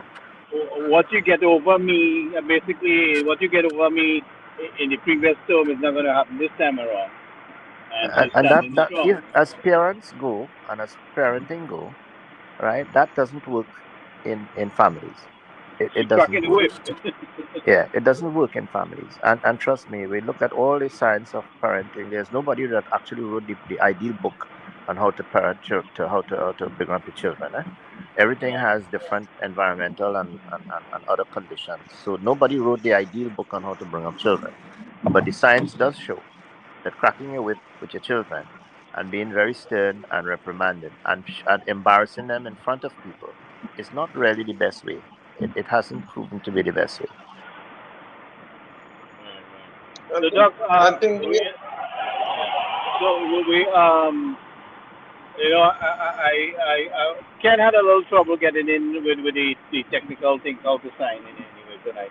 But I was just kind of relooking the $978 billion allocated for um, the health sector, and we basically don't we just have aspirin if you get lucky to get it in the hospital in Mount Hope, and most of our health centers don't have the proper medicine. So we want to know where the money gone, how was it spent? I mean, it's spent, right? For the drugs, but the drugs are not there. So we have a whole bunch of thieves. I mean, something is very wrong with my perspective of what's going on there, and this is something we have to fix. We have to deal with that.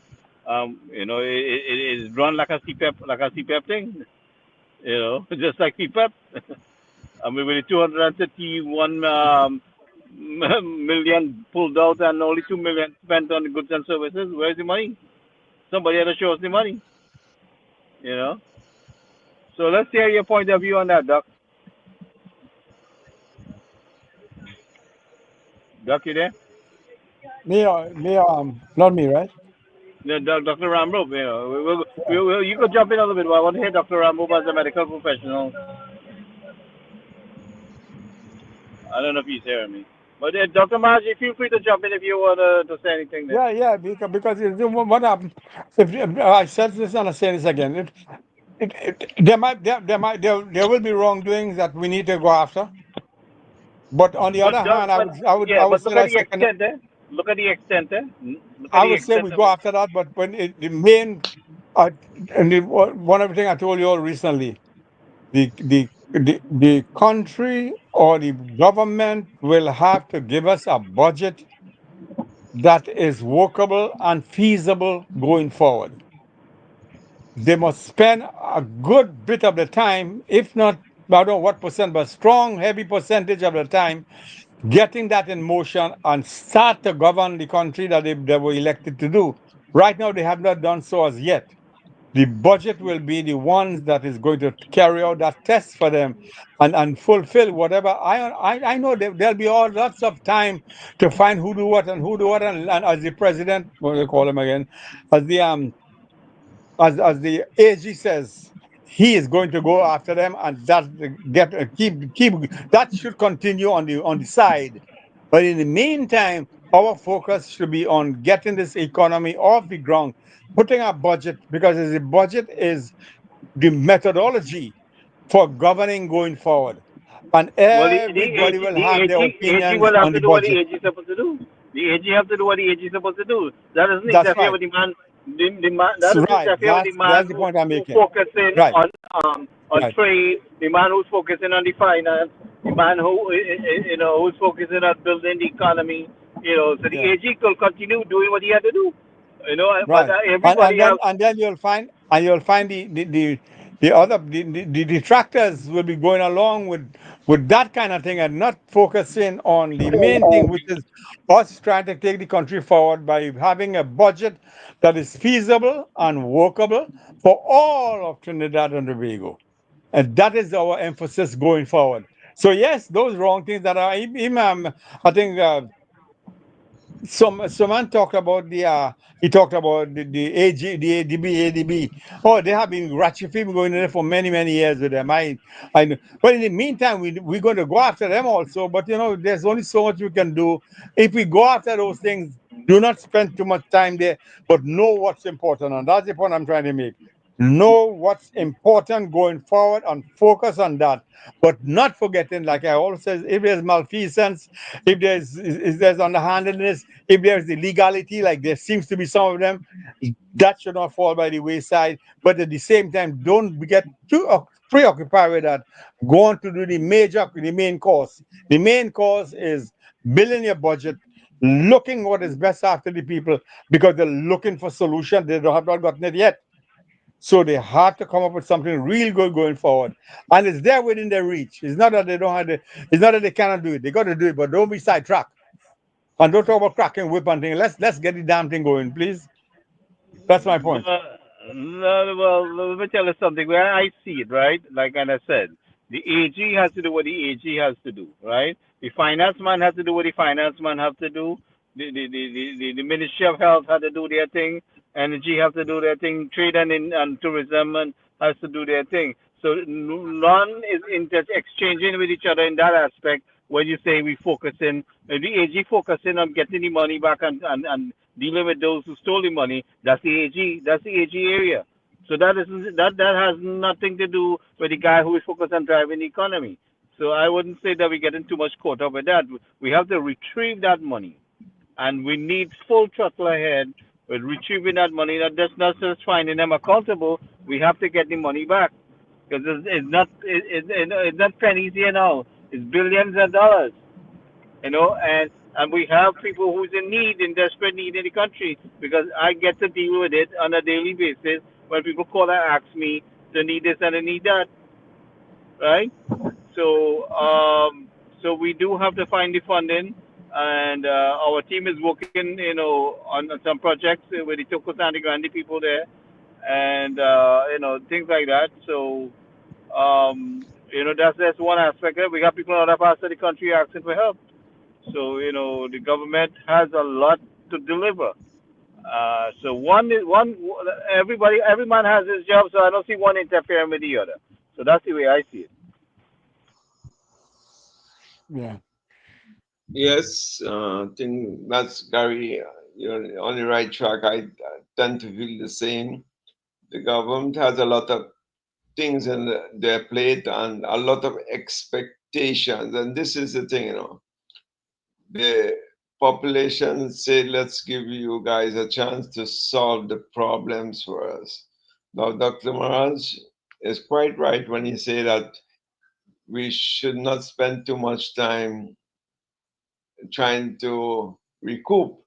But when you do not do that as well, you have to do try to implement your plans. Okay, yes, but you have to recoup as well, because that means if you these when you incriminate someone or you find them guilty, you have to punish them. You have to set examples. So, like what I mentioned in the ADB bank, what's going on when you have the entire board of directors and the entire, or like about the majority of the senior management in collusion to siphon off the funds to ensure that the farmers who were supposed to get these funds did not get it, but the other elements got it, and now they are defaulting on it, then there's an issue. It's a major issue, especially when agriculture is one of the low-hanging fruits who were trying to sort out to stem the drain on foreign exchange. So they are both sides of the coin. Just one more thing, and I had promised to continue. Something I was saying a while ago with the banking sector, but something else I wanted to add to what I was saying there. I was saying that I wanted some of you to answer to what my suggestions were, but here is the thing about the we have okay, so we know what we want to do. We kind of have a broad idea on what we're doing, but if we don't understand how for example, the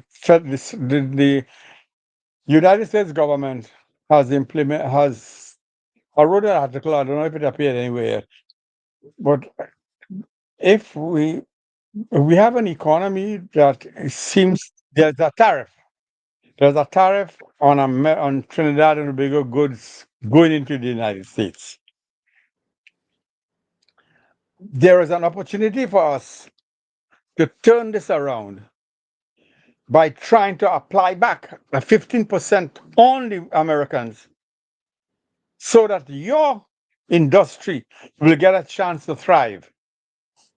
So don't allow the Americans to charge you 50%. You don't charge them back 50%. You charge them back 50% and make their export more expensive. Especially you're going to select those the things that will promote your own society, such as agriculture, such as buying apple, buying oranges, buying eggs, buying so many things that you could have locally, buying from New Zealand. Who tell you you're buying goat from New Zealand? I don't know why how many goats you can have from somewhere else. So well, you have a problem with the American. You could charge back the Americans, put a levy on also 15, hit them back at 15%. And you could choose the ones you want to do it to, rather than begging and going like a cap in hand to beg. Don't beg to hit back the Americans. So in that way, you will get a chance for your local exports to rise because you're blocking the Americans from invading your market, which they do a whole lot of. So this is a chance for you to grab the opportunity to export to replace foreign goods which are local items, buy local instead of foreign. And this is the opportunity to seize it. So America cannot be annoyed when you apply a 50% on their goods coming into America to Trinidad. Answer them back. Don't beg. Don't go and see what CARICOM could do. Forget CARICOM. CARICOM had their own problem. You don't want to go. Don't beg. So all of us, the CDP, and I'm saying that bring all of us must come together, have one commonality. America doesn't care about your commonality, sir. You could unite how much you want. 15% is 15%, and everybody button in their own crease to see who can get the best out of the American. Fight them back, just like some of the other countries are doing. Fight them back. You're supposed to be a great nation. You're supposed to be, but you're not because you're covered. You have not laid the groundwork and the foundation to fight back when somebody decide to hit you hard 15% tariff. You had no answer but to go and beg. The begging won't work. I mean, I would say you could beg. I mean, we know Trump is the kind of thing he's doing. You know, begging might say, okay, you beg, okay, go ahead. But that is my point is this is the opportunity for you to grow your local economy. Use the opportunity to use the opportunity to replace foreign goods with local goods, and the people must go along with that, and the government will get away with it because now we're doing this not because we wanted to, because we have to, and therefore I find a nice, easy way to get people to buy local rather than foreign, especially with those consumption items. Why do you buy dress and clothes and pants and shirts and everything from all over America? And many of the goods coming from Thailand, and you're buying it in America because you're back and forth in America. America But getting the goods from there foreign seems to country. be it seems to be structured in that way where the U.S. is the clearinghouse, and we this is what I was saying the other day. If you look at Amazon and all the products we buy in, right, you have to buy it through America, but these products make it in China and Taiwan and India and wherever. So why not buy directly from those countries? So we have to And this is the restructure how we're opportunity, doing right? That's things. what I say. This is the time to do it. You And find a then good excuse. you need US dollars. Why do we need US dollars to buy goods made in China, right? Or India, right? Modi made us an offer. We should take up on that offer and run with it, right?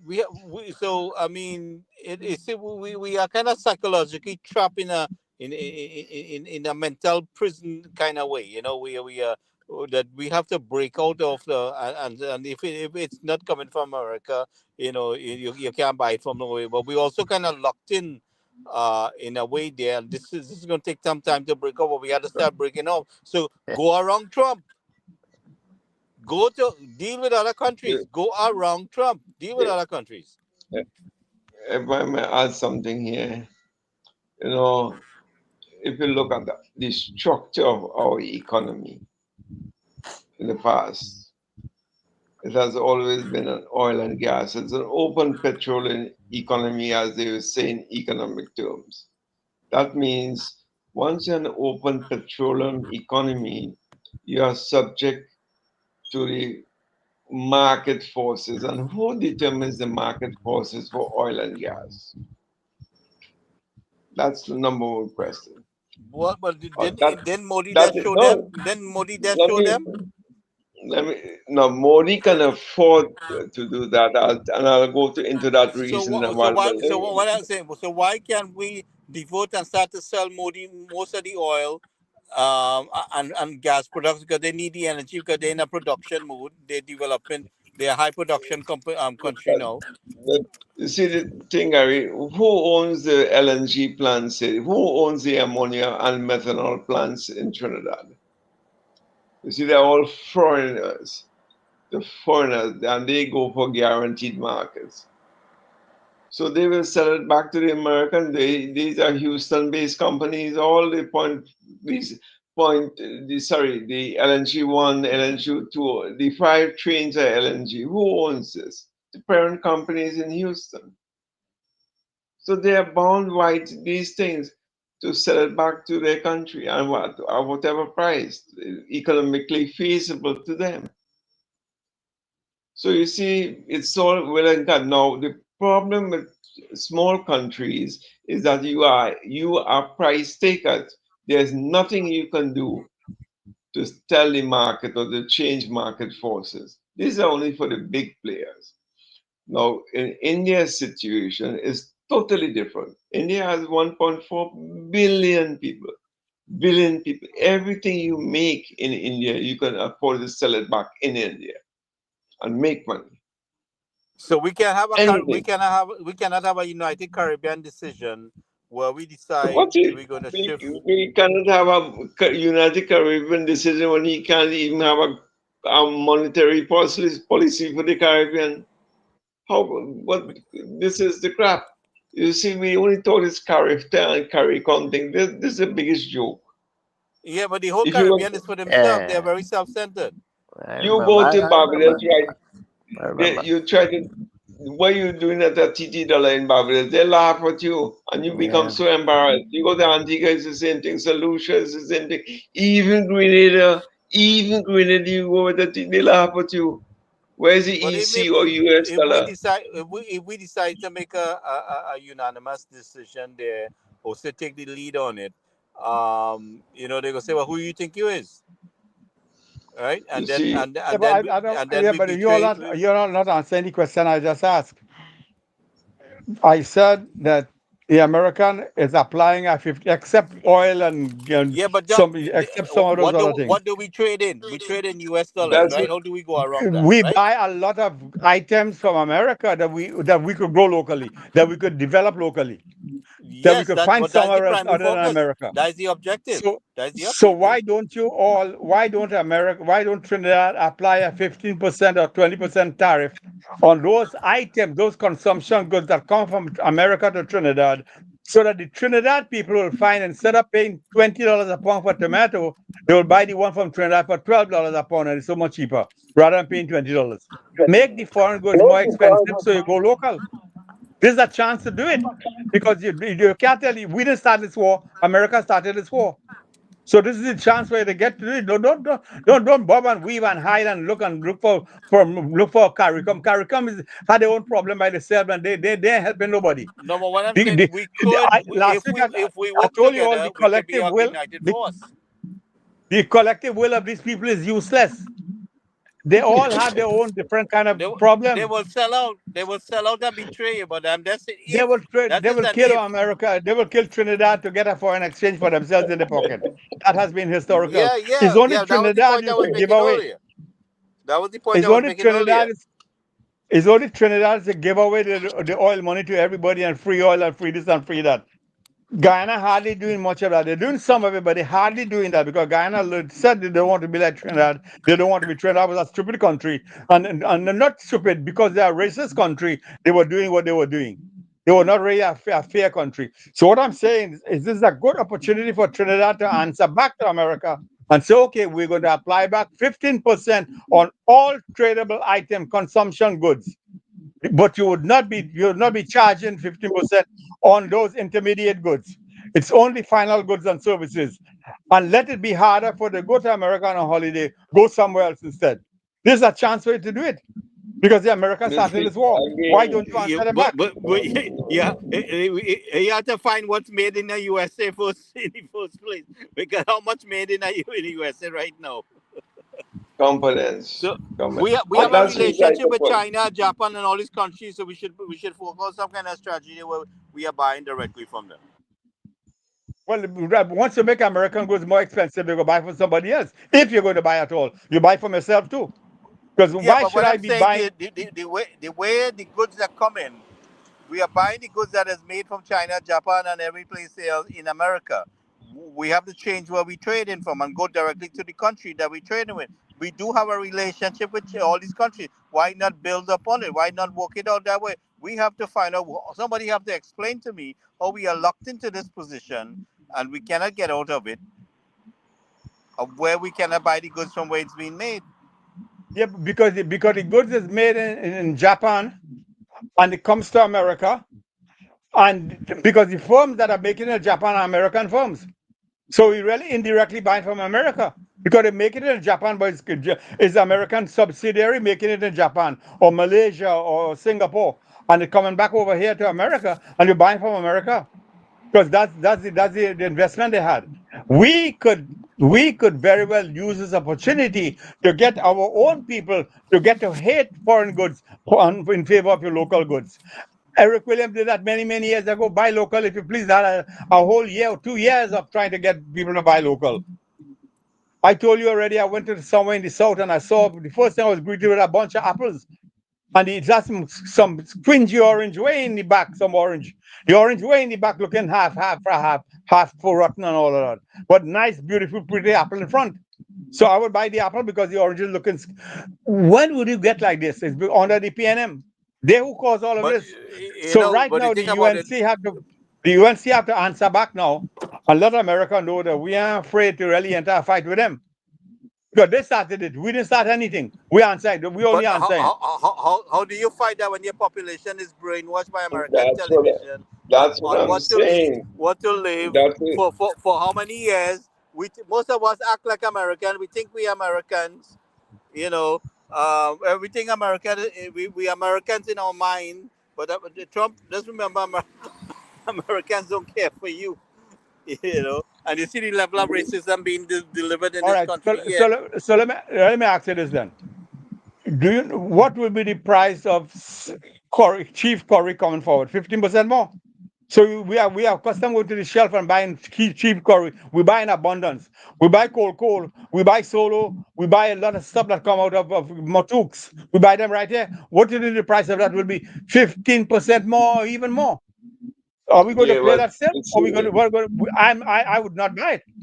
So America must know when they put 15% on Trinidad goods coming to America, that the people who live in up here would not buy Japan Chinese goods, but will shop around to see who have the cheapest curry.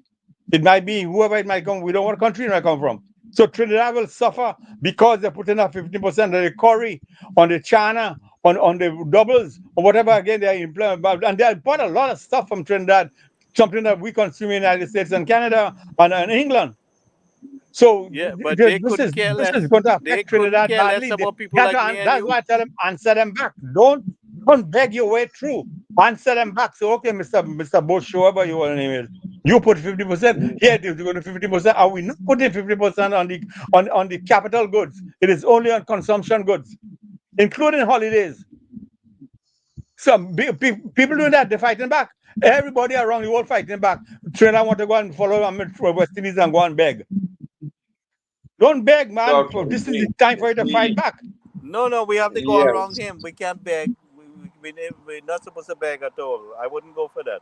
We have to go the around. We thing, have to go around it. We don't have to say much to thing them, is, We just have to. We just have to all to say improvise. We don't have to say much to them. the But thing Gary, is, it we, might, guys, Gary, it might give us a chance to have some good as Dr. Maraj was saying, to have some good products on the shelf from other countries. When I go up to Toronto, I go to a place called Nations. Right, it's a Chinese run grocery. Well, it's a food establishment, and when I go there, I tell you, I have you name anything at all, you can get any type of fruit. You have about six different types of oranges all year round. You have different types of yam and mangoes and whatever. And none from the United States. They buy a lot from Mexico. They get a lot of stuff from other countries like Jamaica and some other countries, from South America. And because of the problem with tariffs now in Canada, when I go to that store, a lot of the American goods are not even on the shelves again. They have a lot of Mexican products, and they're doing more trade with the other countries. Today, I went into a grocery. I mean, I've been looking at some of the groceries in Trinidad, and I like fresh oranges. Right? We have land in Rio Claro, and I drive to Mayaro. As I told you, once I'm in Trinidad, I go there almost every weekend, driving up the road in the Naparima Mayaro Road. Very nice drive. And, we stop at some of the stalls on the road where people bring out their produce from the land and sell. And I haven't seen mango, I haven't seen oranges, grapefruit. I haven't seen it for quite a while because it's out of season. Today, when I went in a couple of the groceries, it's $6 TT dollars for one little scrawny orange. I mean, as Dr. Mirage was saying, the apples look more beautiful than the oranges. I tell you, they some of them rotten because nobody's is eating them, buying them because it's so expensive. And I bought four of the better ones because I mix it in my juice. The artificial juice I have, I mix it a bit to give it the taste because I can't get the oranges anywhere else, and I refuse to buy the ones in the bottle like Florida, this and that, and thing, which is extremely expensive and it's just a lot of chemical and sugar. So maybe this is an opportunity for us to get some different products all year round and have trade with other countries. And I agree. I mean, put some extra tariffs on some of the things like we're getting right now at Massey, like strawberries and all of these fruits that we're getting via the states through Florida and all of that. Do like Canada. Try yes. to go local and get from Mexico has beautiful fruits. South America have lovely fruits all year round. If you look at some of the fruits coming in from the Philippines and all of these people, lovely fruits, mangoes, all kind of different mangoes.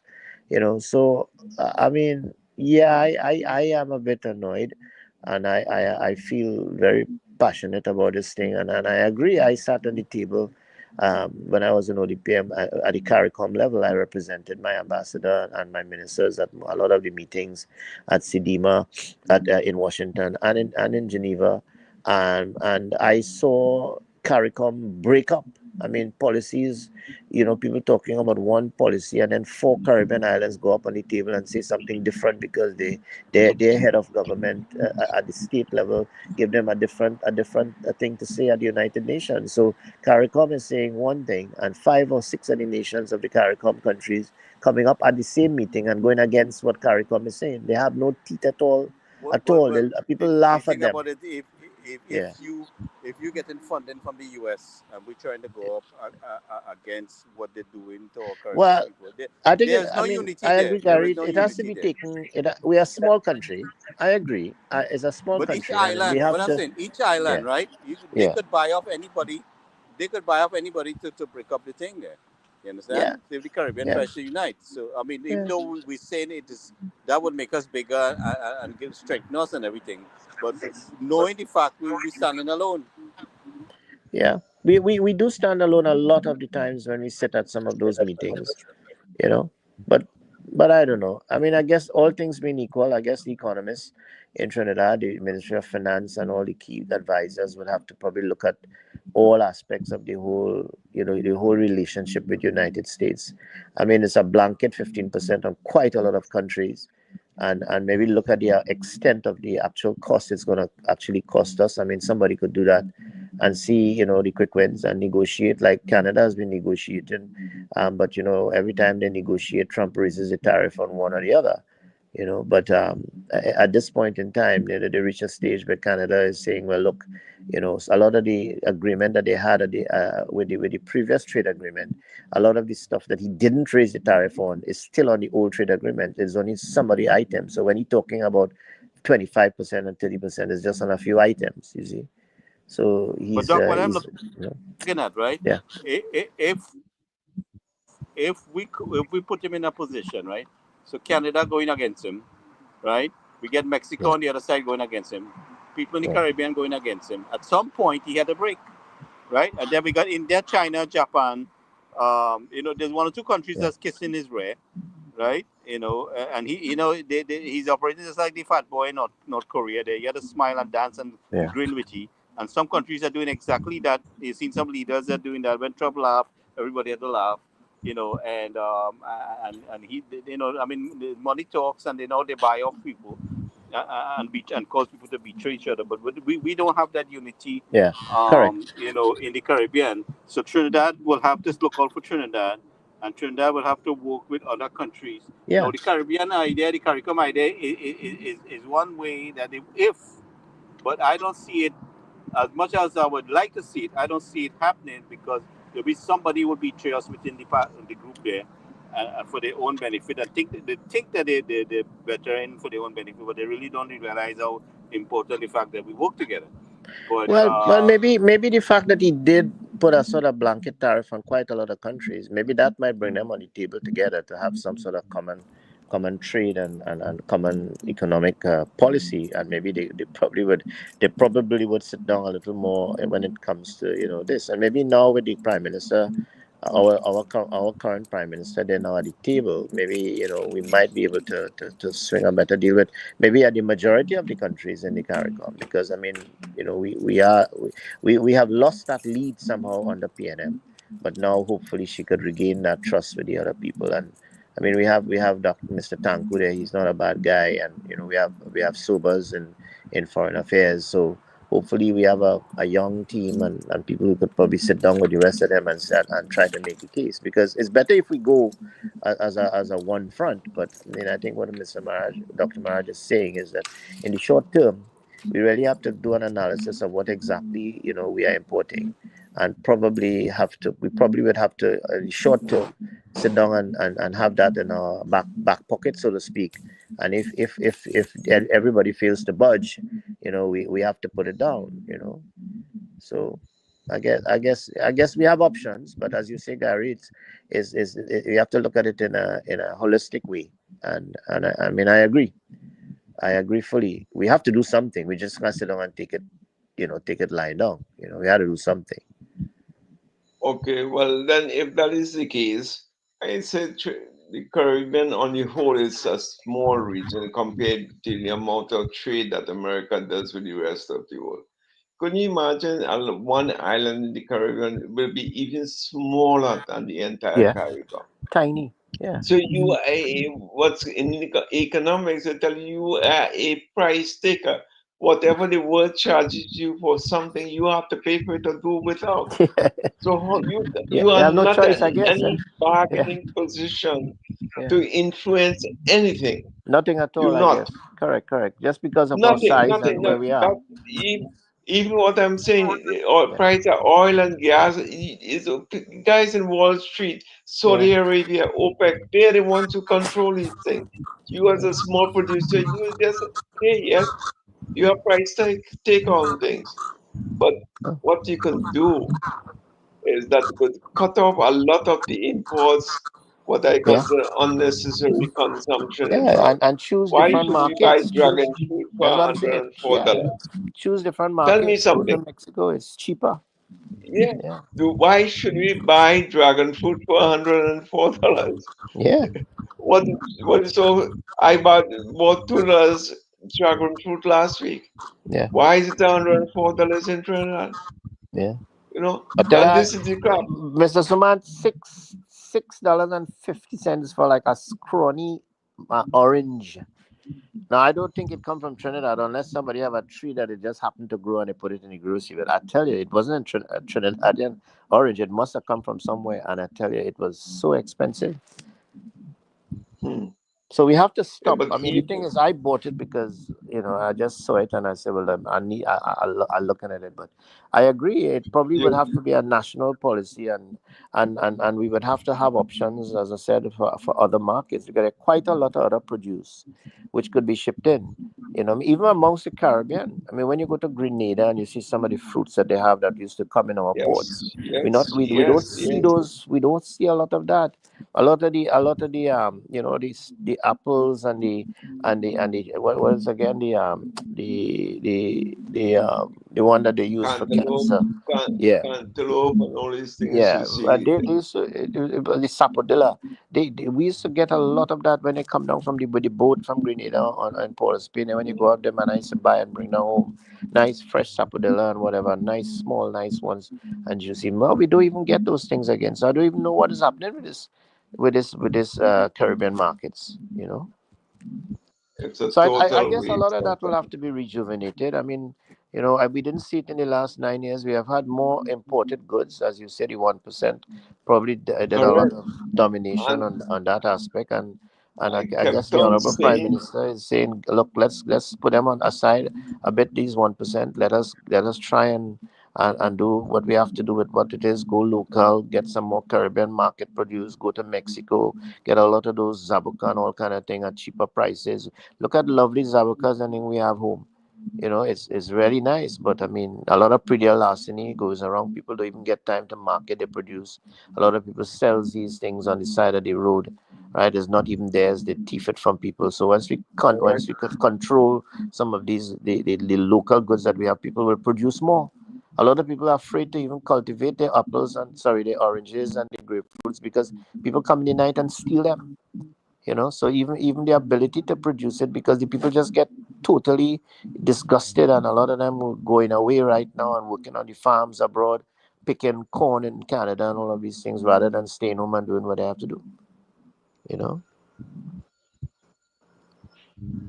so That's quite true. That's a quite lot true. a lot But of the other, I mean, once we could get back our pretty larceny sorted out, we could give our farmers incentives. I see that Mr. Ratiram is actually doing a lot of good work with the seeds and whatever. And come back to what Mr. Maraj is saying, grow local, push local. Again, I still feel that we could get cheaper markets. Mexico, in terms of transport and moving goods from Mexico to Trinidad, is cheaper than getting it from Europe or even Asia. So I mean, it will be cheaper to bring stuff from there, and they have quite a lot of variety of goods. Even South America, when you go to Chile and all of these places, Venezuela, you even have a lot of things like strawberries and a lot of things there. It's just that we just need to sit down and try and see how best we could, instead of buying strawberries from Florida, look for the markets. I don't know if you ever went to Ecuador. When you go to Ecuador, these simple governor plums that we have. I mean, Mr. Sumant, when you eat a pretty governor plum in Trinidad, the nice reddish brownish ones. Yeah, yes, yes, sweet and nice. They we sell have it, that too. and they have it in Ecuador, and they're huge, and they're juicy. They grow them up on the hills, the original Ecuadorians, and they come down on the marketplace. And if you see the variety of fruits that they have, I mean, Ecuador is right there. I mean, literally right there compared to other countries that we're getting it from. When you go to the markets there and you see the kind of produce that they have, I mean, all So, of these are Doc, open markets. the South prob America. yeah, understood the problem, but the real issue is that there is easy access for foreign exchange to 1% to Yeah, continue this trade. Is a trade there, dude. yeah, The buying and selling, and they buy and sell, buy and sell. So every time they buy, they sell that, they buy again, and they have no problem to access foreign exchange yeah, because they are the supporters of the party, they finance the PNM and so on. So this is why it's easy for them to bring in all these foreign fruits, as I said, the passion fruit and so on with it sold, the one I just the dragon fruit, and because Dragon there's fruit. a high profit margin on these things when they buy it and bring it down and it's sold here. So they trade on these things. They don't they they're not concerned of going to where it's cheapest or no. They bring it once they can make say 20,000 a shipment of in a container of apples coming down. That's all they're concerned with. They are businessmen, you know.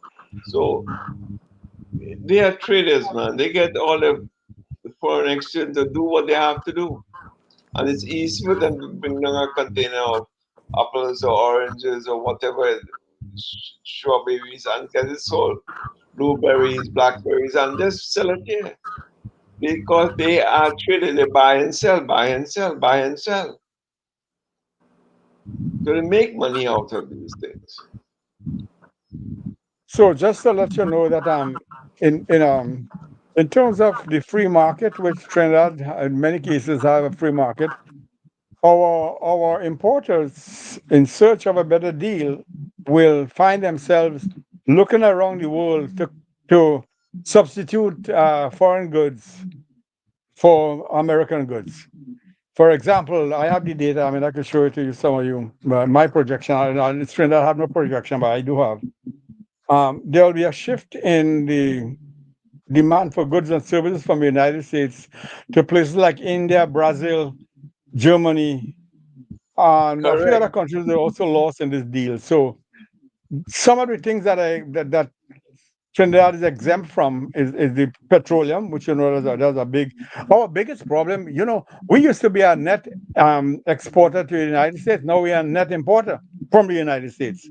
And that's the reason, because we import the oil. We import oil from finished petroleum from mainly from the United States.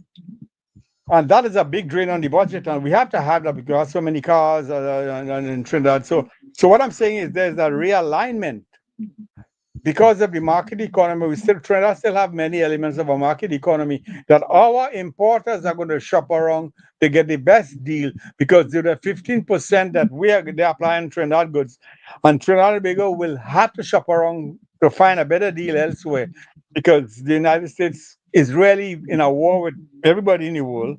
So this is the opportune time for the business people to really be really business people and do what they have to do by looking at import substitution as a number one priority. I've been saying this for quite a while, because I was saying that I don't know why we had to wait 6 months to get things from when short crops are 3 months, and we could have 3 months in a year, except when you have hurricane or whatever. So a lot of stuff you can grow in 3 and 6 months, and it could make a big difference.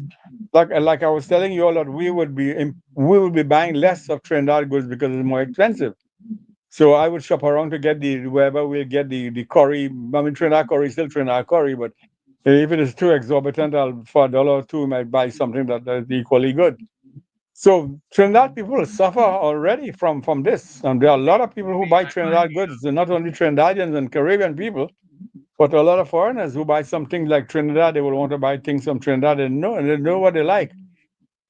So I am saying again, the people in the West Indies are not really doing any. Well, let's say Trinidad, the economists are not the kind of people who would do these kind of things. The people who are really business oriented will understand how this thing really works.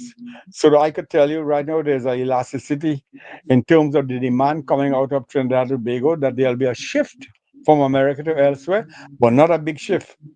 Don't look for big. The effects will be there. Like I'm saying, the Trinidad had to be careful in how they import the semi-finished and the raw material that they need for the industries, and that is where they had to be particular. Be careful with what America might do if they find that Trinidad is going too much beyond. But Trinidad, you're saying that we have to talk to the Caribbean. Forget the Caribbean. You take the lead and ask them to follow you. Don't go back to where we were. We used to be the leader and ask them to follow us, and then say, let's go along with them. You're making sense. But you lead and let them follow you. And talk to them what you want to do. Don't wait for them to make any more CARICOM. No CARICOM is a talk shop. They just have some, they drink a few beers and alcohol or drink party and then and they go about their business and nothing is achieved. So Trin- concretely, Trinidad have to take a lead in this because this would last for another 3 or 4 years, at least 3 years, and we don't know what will happen after this. It may not be. This might be it's a blessing in disguise. This, like I say, this is a chance for them to do what they have to do. Go to import substitution. Tell the people like it is. I mean, the UNC had to do so many things cut out for them. I'm sorry for them, really. Everything they have to do, like because the other party did nothing for many years, so you have to do everything. And the more you risk or doing things for your country, the greater it'll be your downfall because you're taking on so much and it's only so much you can do, and they're going to answer you back and then they're quick to find fault in you because they have no other solution or they're going to say, you're not doing a good job, but you can do better anyway, never mind, we'll replace it because you're not doing a good job. This is we want to make it sure that the first thing we have to do is to try to stay in power, and secondly, we want to really understand what is at stake right here now. And the Trinidad people are not studying this issue deep enough. I'll send this article if anybody wants to see the one I wrote recently on what are the changes that will happen in the economy for the next 2 years in Trinidad economy. I don't know if anybody will publish it in Trinidad yet, but if you all want to see it, I'll send it. I was reading from it a while ago. Um, but really, this is an opportune time to seize the opportunity, not to create a war. You're not looking for no war. You're looking to defend your economy and yourself and your people. You want the best for your people, and that will involve many things. Not begging and no backing down, but know what you're dealing with. Look at it, because if I listen to some of these economists talking from the University of West Indies, they're saying the same old thing for 50 years, 20 years. They're saying the same thing 20 years back. They have nothing new to offer right now. They're giving you, go back to the textbook and tell you what the textbook is. No, this is called for new thinking. This is my friend with the AI. Where's my AI friend? AI maybe could help them here. They could do some AI work on this damn thing. But Trinidad had to do better than that. Some of you mentioned some of the things that they're doing. I mean, I mean, I don't see why it is you have to buy oranges from a foreign country when you have so much oranges locally. Why have mango? You buy mango pulp, and you could have some mango bearing about the place. I mean, I mentioned to you all the other day that, how much are these fellows teaching at the university? They have a back garden. You invite the students to show them. Come see what I planted in my back garden. Come and show them. No, they're living in Valsey, North of some rental. They can show them. Don't want to teach them. Show them how to do it. Teach and do. Be exemplar. Be practical. Don't learn the theory and talk. Oh, blah, blah, blah, blah, blah. I just hear them for a little while and I don't want to hear them anymore. But anyway, that's why I hear and that's why I did it. So, guys, sorry. Go ahead. I'm done for tonight. Anybody else?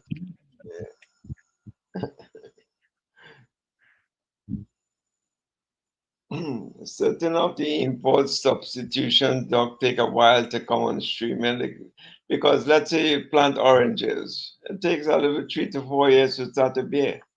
Same thing with mangoes.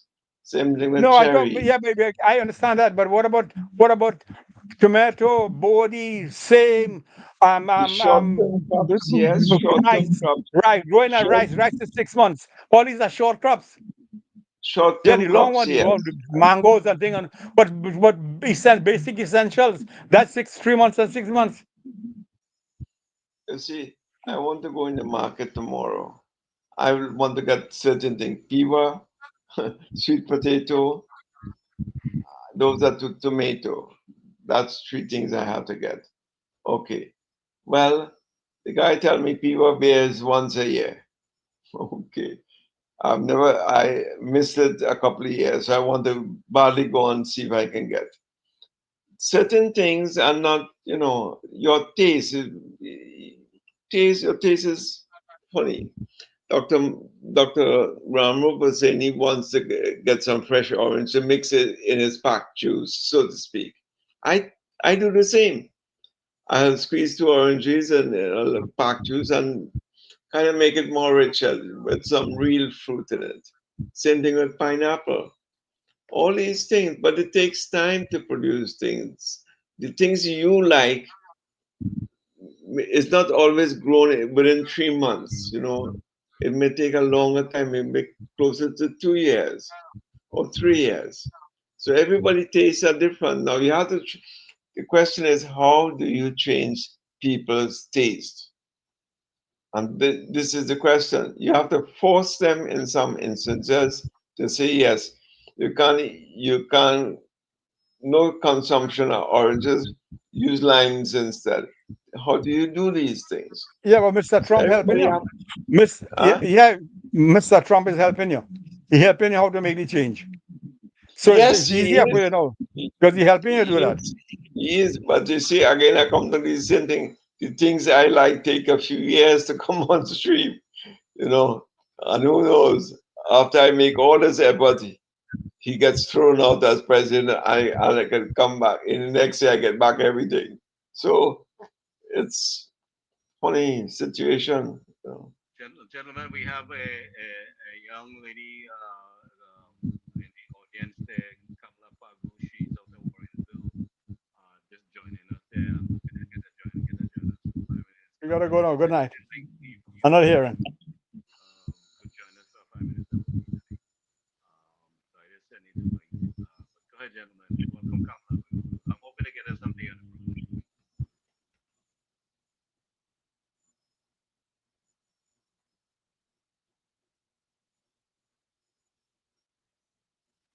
Did Dr. Maharaj jump out? Yes. He said good night. I'm tagging out too, Gary. I have to do something early in the morning, so I'm be All right. So, shutting off at all this right. So, point in Dr. time. Rambo, if you have any last lap of anything to say before we close out? Hello? Yeah. You have anything else you want to add before? Yeah, hello, Gary. We're not hearing you so very clearly. I can't hear Let you. me just fix. Hold on. Let me just fix this.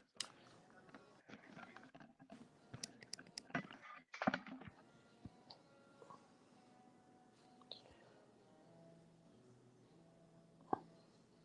Yeah, hello? How about now? You hear me better? Oh, yeah, yeah. Much better, much Yeah. better. So that mic is not working too good. Yeah. Yeah. So I Yeah. was saying, if you have any last thing to add, No, no, I mean, the thing is, I came on late. I didn't know. Did Ken come on the program? know what happened? He was having some trouble Okay, with the link I sent him, and he right. wasn't seeing the email or whatever it is. Yeah. So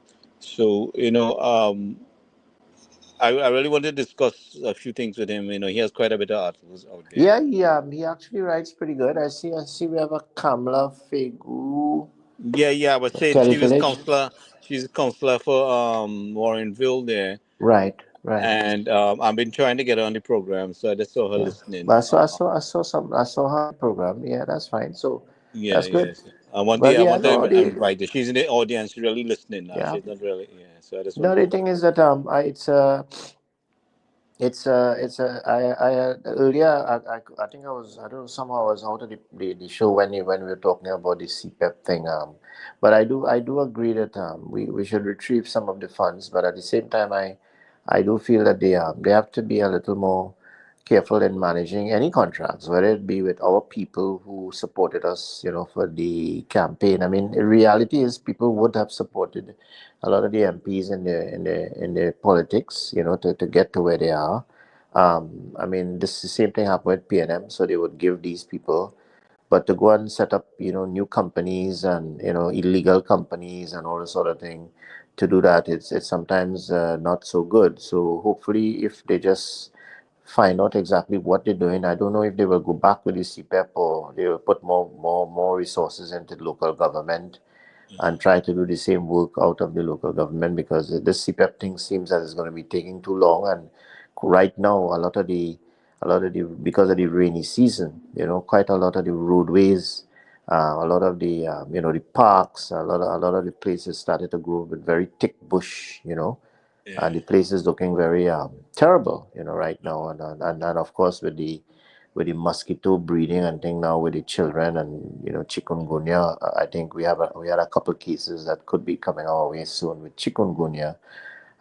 We would have to try to start cleaning our areas and drains and thing pretty much quickly, So I'm not sure what they're doing with the CPEP and Yeah, URP, etc. But I'm sure that they're trying to speed up things and in the yeah. process. But yeah, you know. Yeah, So but the point I'm making is, and it happened to me when I was in ODPM last time, is that when I started there, I was met with quite a lot of people who came forward, and some of these were PNM contractors who provided work during the PNM as well. Some of them were UNC people who actually came, and some of the other persons had no political affiliations. And what I did is, I advertised it on the papers for people to come, and we had a pretendering, pretender, where everybody would apply to do certain types of jobs, and we hired an independent committee, and they did a screening of all these people who would have come in. We looked at company registration, statutory documents, NIS, all of these things, and we came up with a list of companies that would be able to provide the goods and services, and we balanced it, the sense that we made sure, I mean, monitor it. We didn't make people steal, we didn't have any corruption, we didn't take bribes or anything, and we did the work that we were paid to do, and the people, whoever wasn't providing good goods, we got rid of them, and we got things. So I think if they do it properly, right? They manage their contracts, like not like what PNM did. Obviously, they were stealing money from the country, and that's a crime. And as they say, if you commit a crime, you should do the time. So that's my last kind of words there. I yeah, think but that Doc, I have a question though. yeah. Why we can't absorb them into the borough corporation as either? Well, you see, as I said, whatever method, I personally, right, never liked the CPEP is thing. I did like when during the People's Partnership government, they had started training them to do other things, like a lot of these CPEP teams. But when Adish was there, he was the chairman, and I was in ODPM. We began training some of the CPEP teams to be the CERT teams. We were training CPEP to be CERT responders. You see. So we were starting to give them some skills, because they were in the communities, and they made excellent search teams. So much so that when we had floods and all sort of thing, these were the people who were actually going out. We mobilized the CPEP teams, and they were able to go into houses, clean up the houses very quickly and whatever with the URP people. So we were training them to do other things besides just cutting grass, you know. But I agree with you. I mean, if you drive on some of your highways in the United States, Europe, Canada, whatever, right, in the morning, you will see a farmer, right, or a tractor that will be cutting the grass, and it will do it very quickly. By the time you go up the road and come back down, the whole side of the road is clean. Now here it is, you have CPEP teams, right, and every week with the rainy season, they cut in the same grass, and they come back to cut the same grass again.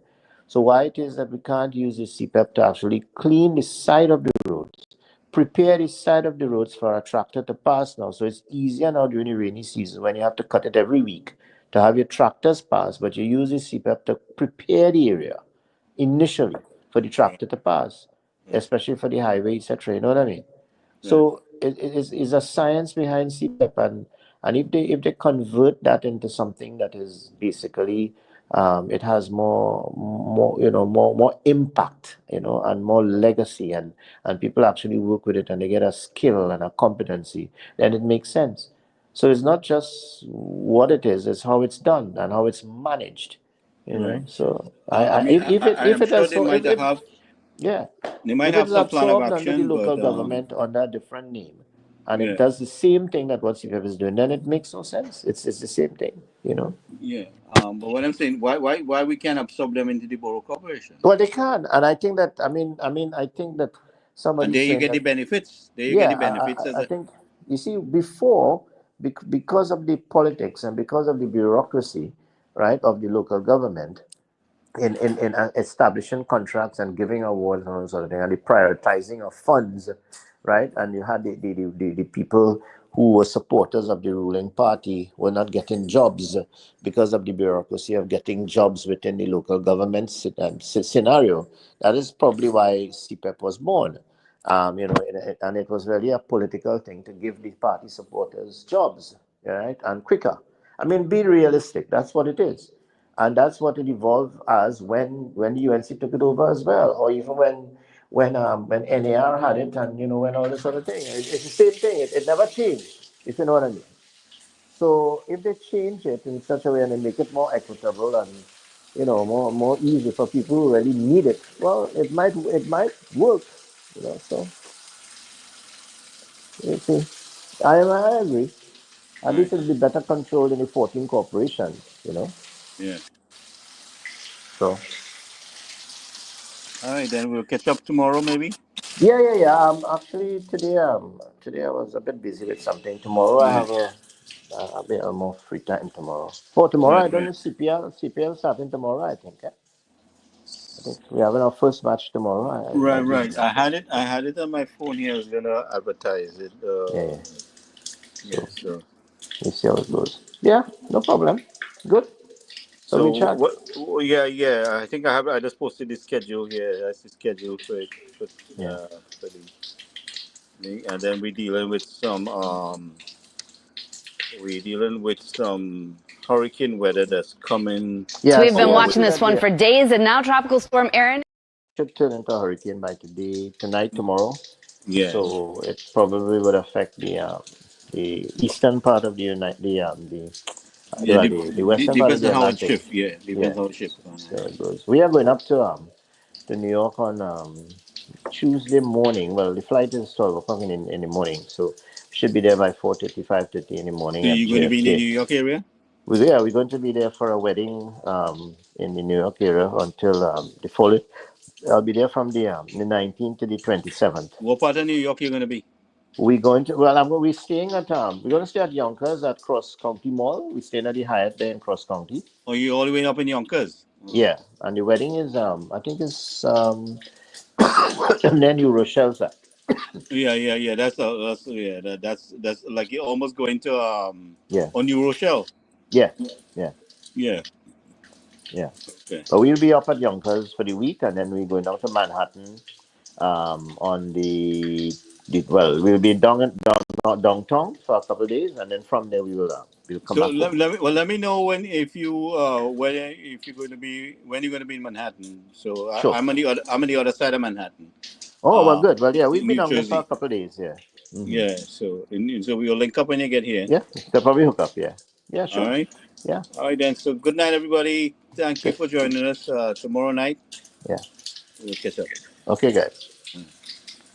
So we've been watching this one for days, and now Tropical Storm Erin is about 1,400 miles east of the Virgin Islands. So it's still really far from the Caribbean, but in the next 36 to 48 hours, we should have our first hurricane way out in the Atlantic. As it turns to the north, it becomes a major hurricane. So passing north of Puerto Rico, we still think there could be high surf and rip current risks there. But as it hugs that Bermuda high, the closer it gets to Bermuda, the farther it is from the East Coast. We want that front to kind of squeeze it between and nobody gets hit. That would be ideal, but we're still more than a week away from that happening. So we'll be watching carefully. There is plenty of fuel out there, 4 to 5 degrees warmer than average in the waters that will go into. I can assure you that if you have plans on the East Coast next week, either way, even with the spaghetti models this far away, hundreds of miles from the coast, you'll see those waters churning and the rip current risks quite high. Let's talk about the heat then, the other big headlines. So from Reno, Nevada, where we've got heat advisories, to Las Vegas and Phoenix in extreme heat warnings, over to Monroe, Louisiana, Jacksonville, Florida, up to New Hampshire, like Manchester and even Burlington, there are heat advisories in place. So the heat will be a little above average and to the point where it can be dangerous if you're exposed for a long time in a place like Shreveport, where it'll feel like 110, or up to Caribou, where 95 is possible again today. And that's cumulative. They had a couple of days breaking records up in parts of New England. But speaking of breaking, we're going to break it apart with this front. And with it will come strong to even severe storms. So by this afternoon and tonight, even New York City here, getting those thunderstorms rolling through. We stopped the clock there at 7 p.m., Michael. So prepare for that. Ooh, a lot of news there, a lot of weather there. We know you got us covered. Thank you, Ginger. All right, everybody. Good night. See you tomorrow night. Thank you for taking the time to join us.